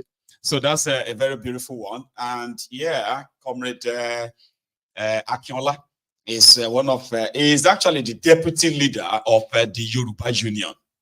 These are guys that are really in charge of our union. That is, we are cooking a lot of things behind the scene. And very soon you probably will begin to see, the hand of the union enough that you'll be like, we have not heard from you in a while. So is this what you guys are up to? Yes, that's what we've been up to. Let me take another call. Here. Hello there. My king. The prince. My king. My king. From Sweden. How are you tonight, sir? My king. I'm good, my king. Fantastic. Good evening to you. Good that you are joining us this evening too. I joined late, because I was busy with some things, and then when I came in, it was those rounding up. Remember that. Better late than never, yes. But I listened to some of the callers, and I was like, I needed to chip in something. Like the first caller said, these people are against us. They're fighting against us. The only thing we need to do, the water has already entered under the bridge. It is too late to be discussing it. Everybody should take up anything they can and bring these people down. You cannot be suffering at the same time. You cannot go to farm. If these people cannot give you security, tell me what they are doing for you. Tell me what is the essence of government. Tell me why anybody should be paying tax. Tell me why there is government if you cannot even go and farm and prepare your own food. That's the highest form of attack. You cannot enter transport, it's too expensive. You cannot walk around the street because police will catch you and take money from you. You cannot do anything on the computer because EFCC will look for you. At the same time, you cannot enter farm to prepare food to eat. What is now the difference between these people in Nigeria and slaves? What is the difference? Even slaves have protection. At least their owner protect them from other people and from miscreants. Yeah, slaves have value. Nigerians, yes. To every slave owner, his slave has value. Yeah. Yes, at least his owner. Yes, at least his owner is giving him food, protecting him. But who is protecting Nigerians? Who is the person that is protecting them? If you enter this place, you enter at the hand of army, they will deal with you. If you enter the other place, you enter the hand of police. Politicians will be making laws that favor them and paying themselves too much, while they pay peanuts to the civil servant. At the same time, you cannot enter farm because terrorists are waiting for you there. You can't grow your own food. That's the highest form of attack. So you are under attack, you're under siege, and is it surprising that they took so many slaves from West Africa? Is it surprising? Like those days, we are still not reacting. We are adjusting. Why are you adjusting? You are almost dead. You don't have food. Everybody is like now. People don't buy attachment wig anymore in that country. I mean, they are saying that they are trekking this. Somebody said something. I think it was this afternoon, and that person said that if you say you have a hobby, is it hobby or something like I have an addiction, something like that. For example, like I'm addicted to your addiction right now is killed because it's only when you have that you can fund your addiction. That you can fund your addiction, There's nothing now left. Everybody, the only thing holding this people and is very myopic is tribalism and religion. Everybody on the ground need to understand that this is class war, the rich versus the poor. It's a class war. But they will come, bring one bag of rice, share for fools. They will start to fight the opposite tribe. How long will they keep eating this poison that is killing them? Everybody is dying together because nobody wants this neighbor to progress. I better pass my neighbor. Now we they rule. Okay, yes. Who is benefiting? Some people are saying Tinubu is an evil man now. Because of the smart ones. Yes. Yeah, you see? They are denying him. Well, when all of them, there's nobody. We are not enemies with each other, but we have allowed these politicians to go scot-free. If I have the power, I will bring back, with retro law, I will execute all the past leaders. There's no one that didn't commit crime. None of them. None of them. None. And the one that I'm still crying till tomorrow is this Buhari. And then Tinubu came and he's still continuing that path. We shall see. I don't want to, Baba, just send this message to them. They need to get up. Everybody needs to get up and remove this government. You don't need to election again in that. Hold that country, stand still, remove everything. Say we don't want. If you can't have security, then it is over. There is no country. You can't grow your own food now. You cannot grow. Yes, because if you leave Lagos or you leave Abuja and go to your village, they are waiting for you in the bush. Kilowaku. Thank you so much, Prince. I'll take another one. Baba. Enjoy the rest of the evening, okay? Bless you. Too. Here we have our days. How are you, sir?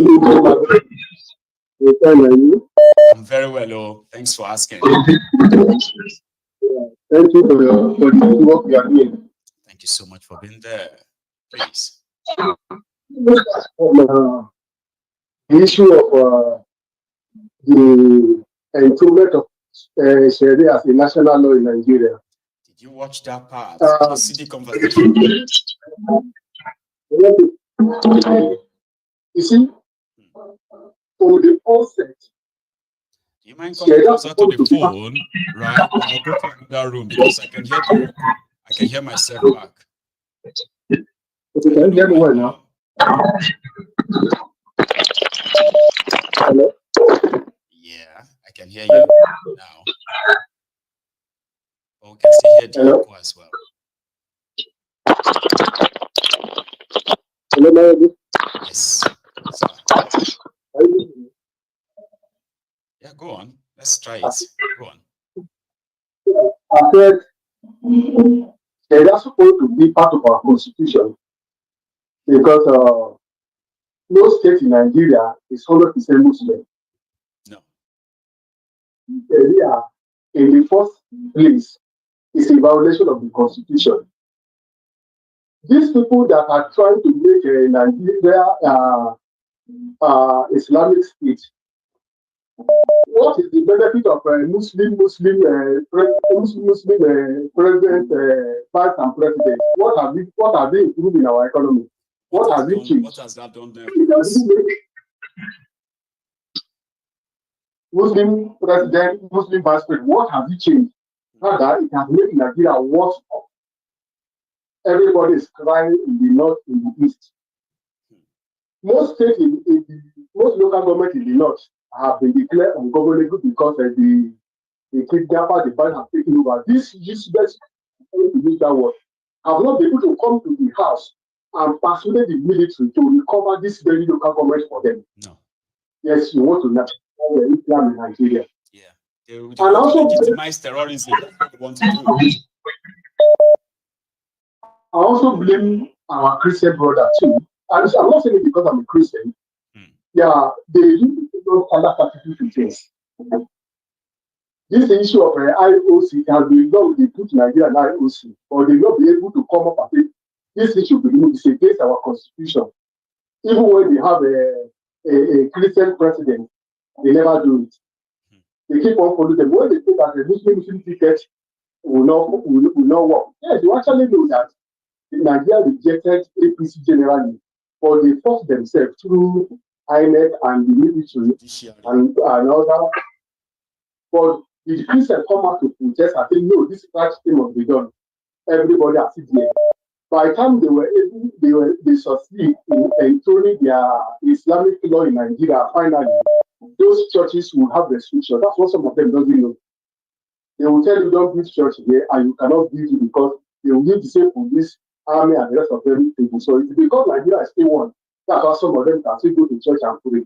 Now that they're supposed to fight the battle, they are not fighting the battle. They keep working. Don't worry, don't worry, don't worry. They pay us a lot, and they keep on. And before you know now, they will grab few of them in the house that are speaking today. They will grab them and they will nationalize it, and that's nothing we can do. Everybody will begin to speak grammar. They'll begin to speak a lot of grammar. They will be appearing everywhere. And they will now expect the poor go on the street and fight. Now that they are supposed to actually send the signal and say, don't try this. So most of them are online and saying, you just break up Nigeria. You see, they've done so many things that should have broken up Nigeria anyway. When they go and branch some people to their bishop to come and confirm that they support vice president. They endorse the Muslim. All the debate will not happen. It happen in their presence, and that's not the will do. Well, the another issue I want to say, I used to call him. You know, these are people, understand, they have already started to build, you know what he said? If we listen to him very clearly, that he's doing it so that Sokoto people will vote because they need 60 years to do 120 kilometers. Listen to this, so it is 120 kilometers they want to do in 60 years. So meanwhile, Sokoto to Badagry, 1,000-kilometer road. So it's a brand, they are branding them ahead of time. Understand? So Nigerians are feeling with the one Calabar Coastal Road. I don't know if they have started that one. They keep on turning around to like let me also talk about the Wike. You know, Wike is doing all those that he's doing in Abuja because police army are following him up and down. Believe me, if you leave Wike in the front of those people, he cannot do anything. We all know that they are using this military as a cover up to do what he wants to do. You see how he's telling the woman, shut up. You see, because I come out from the most to talk to you and you are talking to me. I was looking at him and said, these are taxpayers' money you are wasting. Understand? Okay. Now he took land from George Berger, he took from other people, and he used that Berger to build the judges' quarter. Okay, now the other I want to go to court. Please go to you see all the same judges that they are using the land to build house. You see how fast Nigeria and you are looking for investors. It's deceiving who. See, Adesa, thank you very much, Papa. Let me take another one. This line is not really good tonight. It's so kind of bad. I don't know why. Thank you so much for calling in, okay? Baba, you have a good one. Really sorry about that. So we had a very terrible line there with Adesa there. It never used to be like that. Something must be wrong. Either it's our network or its network. Something is just not right. And I hope we're able to get that right next time. Adesa made some very valid contribution there based on the conversation tonight. You will say, here is Charm. Is that you? Yes, it's me. Good evening, my Charm. One of the viewers called in, I think it was 3 days ago, or maybe 4 days now. They were asking for you because they were surprised that they've not been seeing you. I was like, no, I mean, I heard from you at least last week now. So I'm glad you're here. So how are you? I've been watching and catching up and, you know, following everything. So just so you know that people actually notice if they don't see you. Just know that because you have become one of the prominent voices here. And it's such a pleasure to have you back, okay? Please. It's a pleasure to be on this platform. I thoroughly enjoy my time when I'm here. There's so many things that make me unhappy, and I think just watching that section around the Islamization of Nigeria, which they love to deny anyway, which they love to deny, but it's very clear that this is some kind of desire or ambition. Yes, ambition is the word. Yeah, there's an ambition to ensure that the whole of that region is under the rule of Sharia or Islamization. And the only thing I can think of, right, is, I don't know, I'm sure a lot of people won't agree with me, but I really despise democracy as it is being practiced, especially in Africa. You are like hating it every day. And that exactly is becoming so kind of like a legit as well. Like things happening just keeps making it like, no, I don't like this form of, No, I don't. With the stroke of a pen, you can decide that, these people whose origins have never been around Islam did not have any kind of intention to become Islamic, but with the stroke of a pen, with the change of amendment of a constitution, automatically would mean that everyone is now under the rule. The eyes have it. The eyes have it. All of us will have to comply. All of us will have to comply. And you can't tell me that this is democracy. A government that says that I will no longer be able to exercise my own inalienable rights as a human being and as a human being and just even as a human being. Let me not talk about as an Igbo person. That I will no longer have the right to decide, okay, that I do not want to be in a certain place or practice a certain religion or to be under the thumb of a certain religion. This is what this version of democracy is creating in that region. Yes. And I am fed up quickly as well. When they started their Sharia up north, they said it's going to be for Muslims only. Guess what? Most of those they've killed or they've armed. Yes. They are non-Muslims. Sharia was supposed to affect you if you're not a Muslim. Today, absolutely, they are destroying people's businesses because Sharia is against alcohol. These are people who are not Christian, who are not Muslims.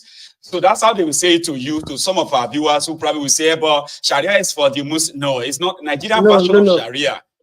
It's not a jihadist one, a terrorist one. It is not that that one in your Islam, okay? This one is an evil one.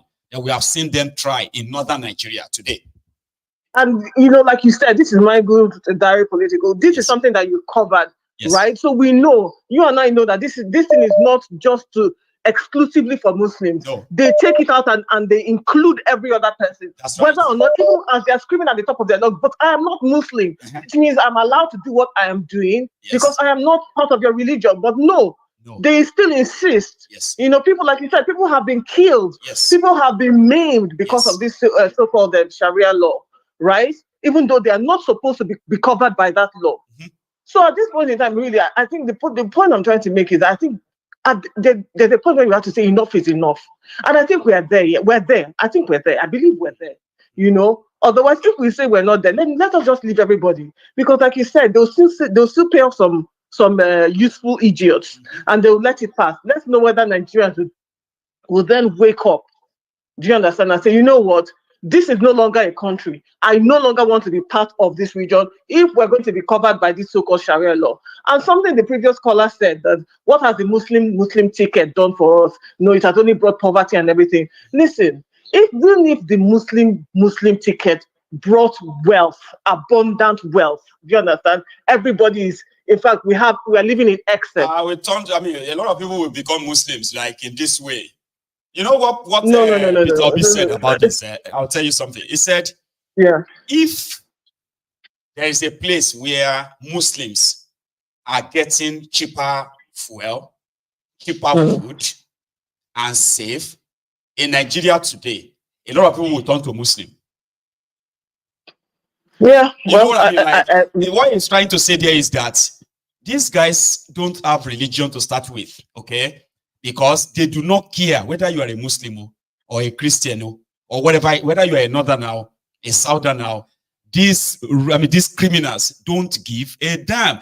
It's only foolish people that get deceived by them when they say, oh, I'm a Muslim, it's going to favor me. I'm a Yoruba, it's going to favor me. No, you are just a foolish person. These guys are only, your own intelligence, so to say. You're an absolute tool, and because they recognize that you're an absolute tool, that is why they can come and tell you that you should vote along the, I'm Yoruba, I'm Igbo, I'm this and that, so you have to vote for me, or I believe in a Muslim or whatever. It's because they know you're stupid. That's why they can come at you with some kind of low grade reason, and then you follow them and do all of that. But the point I'm trying to make is that at the end of the day, even if we're living in abundance, do you understand?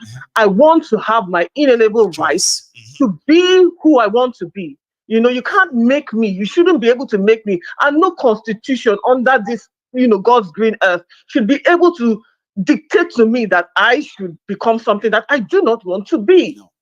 So if you want a clear reason about as to why you don't have a country, this is one of it. This is one clear reason why you have to understand that Nigeria is not a real place, and truly needs to be dismantled. Just even for everybody's peace of mind, so that even Yoruba, like the other caller was saying, okay, maybe we need to split it along south, north and south. Do you understand? Because we have some kind of, we can agree, but we have a big problem. I don't know how to cross that divide. I'm not, I don't know how we're going to, jump over the hurdle that the politicians have created. That is that, division that they put in everybody's mind to say, you know what? Exactly. Okay, let us. It used to be a covered vote line, but now it is wide open. We should stop it is wide open, and we have to stop deceiving ourselves. But if there is a way that we can, scale that hurdle, then yes, we can start to push for the separation from the north and the south. And as the middle belt, if they're interested, but these are conversations. Middle belters don't want to go because, exactly, because middle belts do not want to go to the north. They have categorically said that they are not north, they are not how that, and in fact, they've said it from time immemorial. When people try to lump them together, that they're not north. We are middle belt. We are different, and we're separate from these people. So I think when we start to have that conversation, right? Because let's get it clear. You see these politicians up there in that place, they are not about to have these conversations that we're asking them to have, which is that referendum, which is that, we need to agree whether or not we want to be a country. Then if we then decide that we want to be a country, we need to talk about that constitution, because that constitution is a weapon. It is a weapon that is fashioned against every Nigerian. I can't believe that in 2024, we are still talking about, lumping everybody and covering them under Sharia law. My God. When will this stop? It's unbelievable. And as long as we are part of this contraption, it will never stop. It will never stop. They will still be having this kind of stupid discussions. And look at the inarticulate politicians. We'll still be having this conversation. And we have to say to ourselves, you know what? I'm tired of having this conversation, and I do not want my children to have this conversation, or the children after me to have this conversation. We need to say, you know what? Enough is enough. Let's stop it here.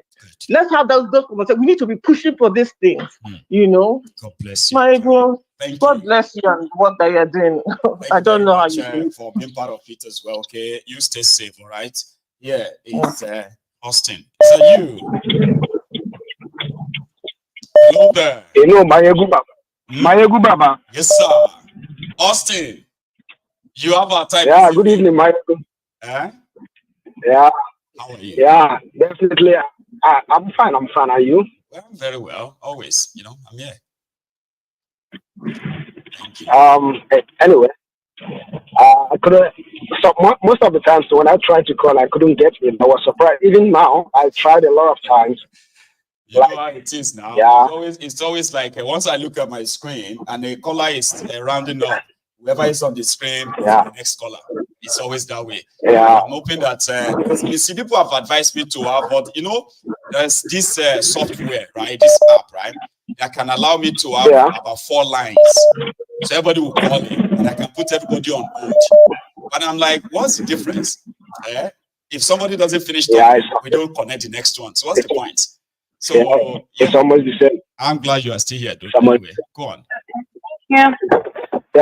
Anyway, I was impressed with your submission. Always I've been impressed, but today also I'm so much impressed because you are one of the guys that I think most of us are looking up to. Because of what? Yeah, because the way you analyze and the way you put things together, make us to understand that it is not exactly how we think about it. Because I want to start with Asari.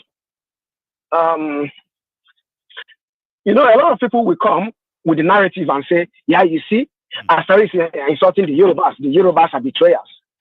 But people forgot the majority of the Yorubas, let's be honest to ourselves, did not vote for Tinubu. We need to keep reminding our people. Because people are so these days, right?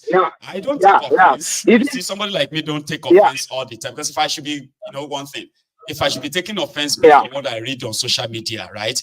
A lot of you here don't see me as a rational thinker. And I am a rational thinker. So I'm not just a reactionary. I'm a rational thinker, whereby I can tell when people are being driven by emotion and they spews all kind of jargons based on this and that. Because I have a lot of people that needed to actually put their thoughts together in a way that they don't fall into the pits that APC, Abeg and gang always want all of us to fall into. Hateful people and all that. So I'm glad I'm able to have a lot of us here that assistance along the way too, So that's exactly what people need to understand. Even though that a lot of people that did not support Tinubu at the beginning have come up now to say, okay, they are trying to play that tribal card. Some people have joined him, trying to see if they can maybe to get something out of it. But they have seen that it's not favoring anyone, and nobody's enjoying it. Nobody, each and every one of us, nobody. So that's number one. So at least to clear it for people to understand that Asari played his own game, and his game failed him. Yes. So he don't have any right to come and rationalize it and say that all the Yorubas, because not the Yorubas betray him. Tinubu betrayed him. That's what happened. He played his game. Exactly. Exactly. He played his game and it failed him. Now he's crying. So he has to cry and cry to Tinubu alone and his cohorts. He should stop generalizing all the Yorubas. That's number one. Number two, you see, I have said in my mind this night, if there is any way I've speak against Mars before at the beginning, I just apologize and withdraw it back. I'm saying it now, but I know I have never done that. Because he saw this at the beginning. He did. I could remember. They said it's a man who wanted to cause war. But look at people dying today. Who caused the war now? I could remember it. I remember vividly when he was shouting on top of his voice, 2014. He said, they are coming now, they are campaigning now. You are thinking that they are going to do something excellent. They are coming to overthrow justice and increase injustice and Islamize Nigeria. He was talking about his faith. Everybody was insulting him. Look at it now. Like you said, Tinubu need 2027. And the Fulanis know how to play their card. They brought it out now. They are going to dangle it in his. They are going to dangle. They are going to dangle it in his eyes now. Said, hey, you need 2027 if you really want it. Look at what we want. And are you going to do or not? As long as he has power, he will definitely. It doesn't matter. They can have it. He will definitely do it. He will definitely do it. He will definitely do it. And for the morals that is representing us, because there are people from Igbo land representing Igbos there. There are people from Middle Belt. There are people from South, Southwest. They are Christians, so they claim they are Christians. So all Jews and Catholics used to say that I'm a Christian. I'm a Christian. All of them, none of them have come out to debunk and say no. They are just perambulating and saying nonsense. Just give them check of 20 million now. You will see all of them. They will not come that day. How much the day of the finalization? They gave Hopeless just $10 million. $10 million. That's how much they gave him. And he started bombing his own people in Olu, so many places. Exactly. So if you think that this bill is not going to work, definitely it's going to work. It will definitely work. Anybody who believes that it's not going to work is not paying attention. It is going to work. But all I want, I am asking, please let them do it fast. Maybe that would be what will touch Nigerians, because people doesn't believe all this madness. People said, no, it is impossible. They cannot Islamize Nigeria. What are we to do? Do you know officially Nigeria is an Islamic country? People used to say, this terrorism business in the north. They should not bring it to the south. Today they bring it to the south. Today, Southerners are paying ransom to Fulani terrorists. Yeah. And nobody's talking about it. Yeah, so nothing is going to break Nigeria. Nothing will break Nigeria. Nothing. If Nigeria is not serious to break Nigeria. So anyway, I will leave it at this level to say, let them bring it up. Yeah, let them bring it up. Yeah, thank you so much. And you still have time to watch my Yeah. Yeah, because I'm working. I work in morning. So if I'm working, I watch your movie. Yeah, that's the reason why sometimes I can't go. That's fair. Thank you so much. I'm distracted a little bit. That's why I'm having to concentrate more. Let me leave. Okay. Yeah, and stay safe. Thank you so much. Ladies and gentlemen, that's Austin. On the line, we just dropped his own, his own cover for us this evening. So we have come to the end of the chat, or the end of the program, I would say. So thank you so much, everyone, including everyone still trying to get through. I understand it can be so busy sometimes that people want me to time the callers and all that, okay? I get it, but don't worry. You would have your own chance and your own shot anytime too. And I also will have my own rest, should get some rest and get rejuvenated for the next time. So thank you so much to all of you, the callers, the likers, the commenters, the super chatters, and the coffee buyers too, because we have to add them to the block now, okay? Thank you. I will say before you leave, if you haven't really liked this broadcast, please do like it, share it, and maybe subscribe to my channel as well. You can look out for the replay of this chat tomorrow, as well as the premiere of Faith in Parts. Enjoy the rest of your evening, and then good night.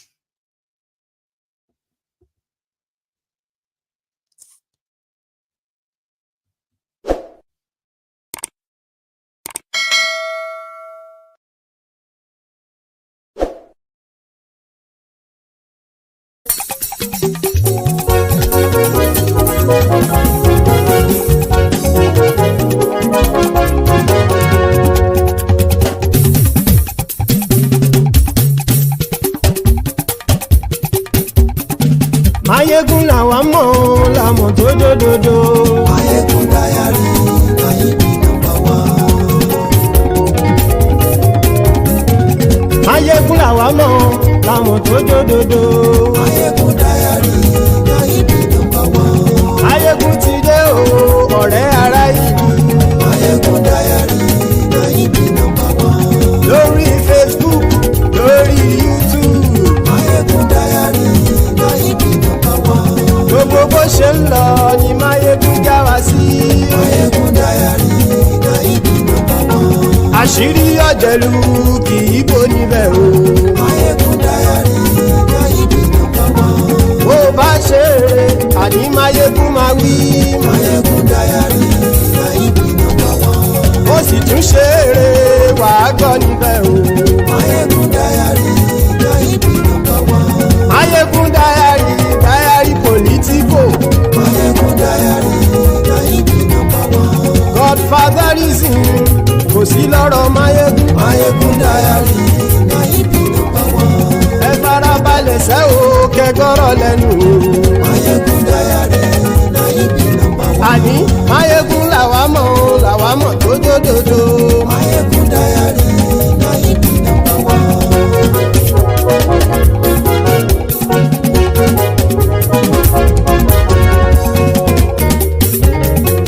Àní ẹ̀sùn ràkì.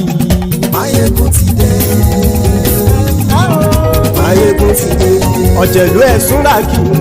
Mayegun ti dé. Àní ẹ̀sùn ràkì. Mayegun ti dé. Lórí Facebook. Mayegun ti dé.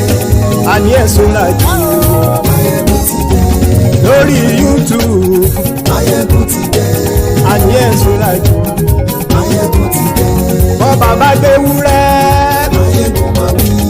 Àní gbádìyẹ.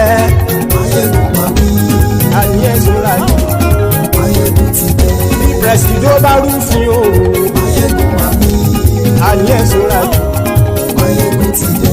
Bí gómìnà kówó jẹ. Máyégún máa wí. Àníyàn sọ́ra jù. Máyégún ti dé. Ọlọ́pàá ti ń darí bá. Máyégún máa wí. Àníyàn sọ́ra jù. Máyégún ti dé. Aṣòfin ti ń rúfin o. Máyégún máa wí.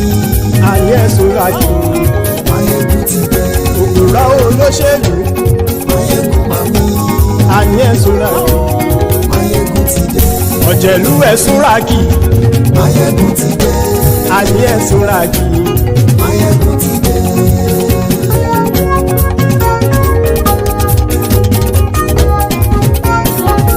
Máyégún ti dé. Gbogbo ọ̀jẹ̀lú ẹ̀sùn ràkì. Máyégún ti dé. Gbogbo ọ̀jẹ̀lú ẹ̀sùn ràkì. Ṣùgbọ́n ní bá ti ṣe èyí tó yẹ kí wọ́n ṣe, ọmọ bá dèrò ní fi wọ́n níran o. Máyégún ti dé. Gbogbo ọ̀jẹ̀lú ẹ̀sùn ràkì. Máyégún ti dé. Gbogbo ọ̀jẹ̀lú ẹ̀sùn ràkì. Ṣùgbọ́n ní bá ti ṣe èyí tó yẹ kí wọ́n ṣe, ọmọ bá dèrò ní fi wọ́n níran. Wọ́n fowó bẹ́ẹ̀ o, Máyégún ó sọ pé wọ́n ò bẹ́ẹ̀. Wọ́n fowó bẹ́ẹ̀, Máyégún ó sọ pé wọ́n ò bẹ́ẹ̀. Oníkanṣá ti ṣe èyí tó yẹ kí wọ́n ṣe, fáwọn ará ìlú tó gbé wọn débẹ̀ o. Máyégún ti dé. Gbogbo ọ̀jẹ̀lú ẹ̀sùn ràkì. Máyégún ti dé. Gbogbo ọ̀jẹ̀lú ẹ̀sùn ràkì. Ṣùgbọ́n ní bá ti ṣe yìí tó yẹ kí wọ́n ṣe, ọmọ bá dẹ́rọ̀ ò ní fi wọ́n níran. Kì máa yí ṣe eré, ọ̀rọ̀ yìí kì í ṣe ẹ̀fẹ̀. Kì máa yí ṣe eré, ọ̀rọ̀ yìí kì í ṣe ẹ̀fẹ̀. Ẹni bá ti lè lẹ́bọ̀ lẹ́rù o, ọmọ bá dèrò kàṣàyè tú wọn síta. Máyégún ti dé. Gbogbo ọ̀jẹ̀lú ẹ̀sùn ràkì. Máyégún ti dé. Gbogbo ọ̀jẹ̀lú ẹ̀sùn ràkì. Ṣùgbọ́n ní bá ti ṣe yìí tó yẹ kí wọ́n ṣe, ọmọ bá dẹ́rọ̀ ò ní fi wọ́n níran. Tẹnitẹni ọmọ Máyégún ọ̀rẹ́ ara ìlú mọ̀mọ́ ni mo fọlọ́hún ṣọ́ ẹ̀ bá kìlẹ́bù. Lóòótọ́ olódodo ìlú ọ̀tá ìlú mọ̀mọ́ ni ìwọ ṣá máa ń ṣọ́ra kò sì mọ́ bẹ̀rù. Bọ́tà ń lè rí bóníṣègùn lé káwọn mọ̀mọ́ fi ṣera wọn ni ó ti dẹrùn tí wọn ò gbọ́dọ̀ sè mọ́bẹ̀. Èèpo ọ̀bọ lọmọ bá dérò tàjẹ́ ò gbọ́dọ̀ jẹ́, ó ti dọba lórí àbínú ẹni kò sì mọ́ bùyà. Àìsíwọ́lu ní ẹnìkẹ́ ìgbódì ẹyin lábàrá o, ó kó ẹni tó bá dán o àkàmù. Máyégún ti dé. Gbogbo ọ̀jẹ̀lú ẹ̀sùn ràkì. Máyégún ti dé. Gbogbo ọ̀jẹ̀lú ẹ̀sùn ràkì o. Ẹni bá ti ṣe èyí tó yẹ kí wọ́n ṣe, ọmọ bá dèrò òní fi wọ́n níran o. Máyégún ti dé. Gbogbo ọ̀jẹ̀lú ẹ̀sùn ràkì.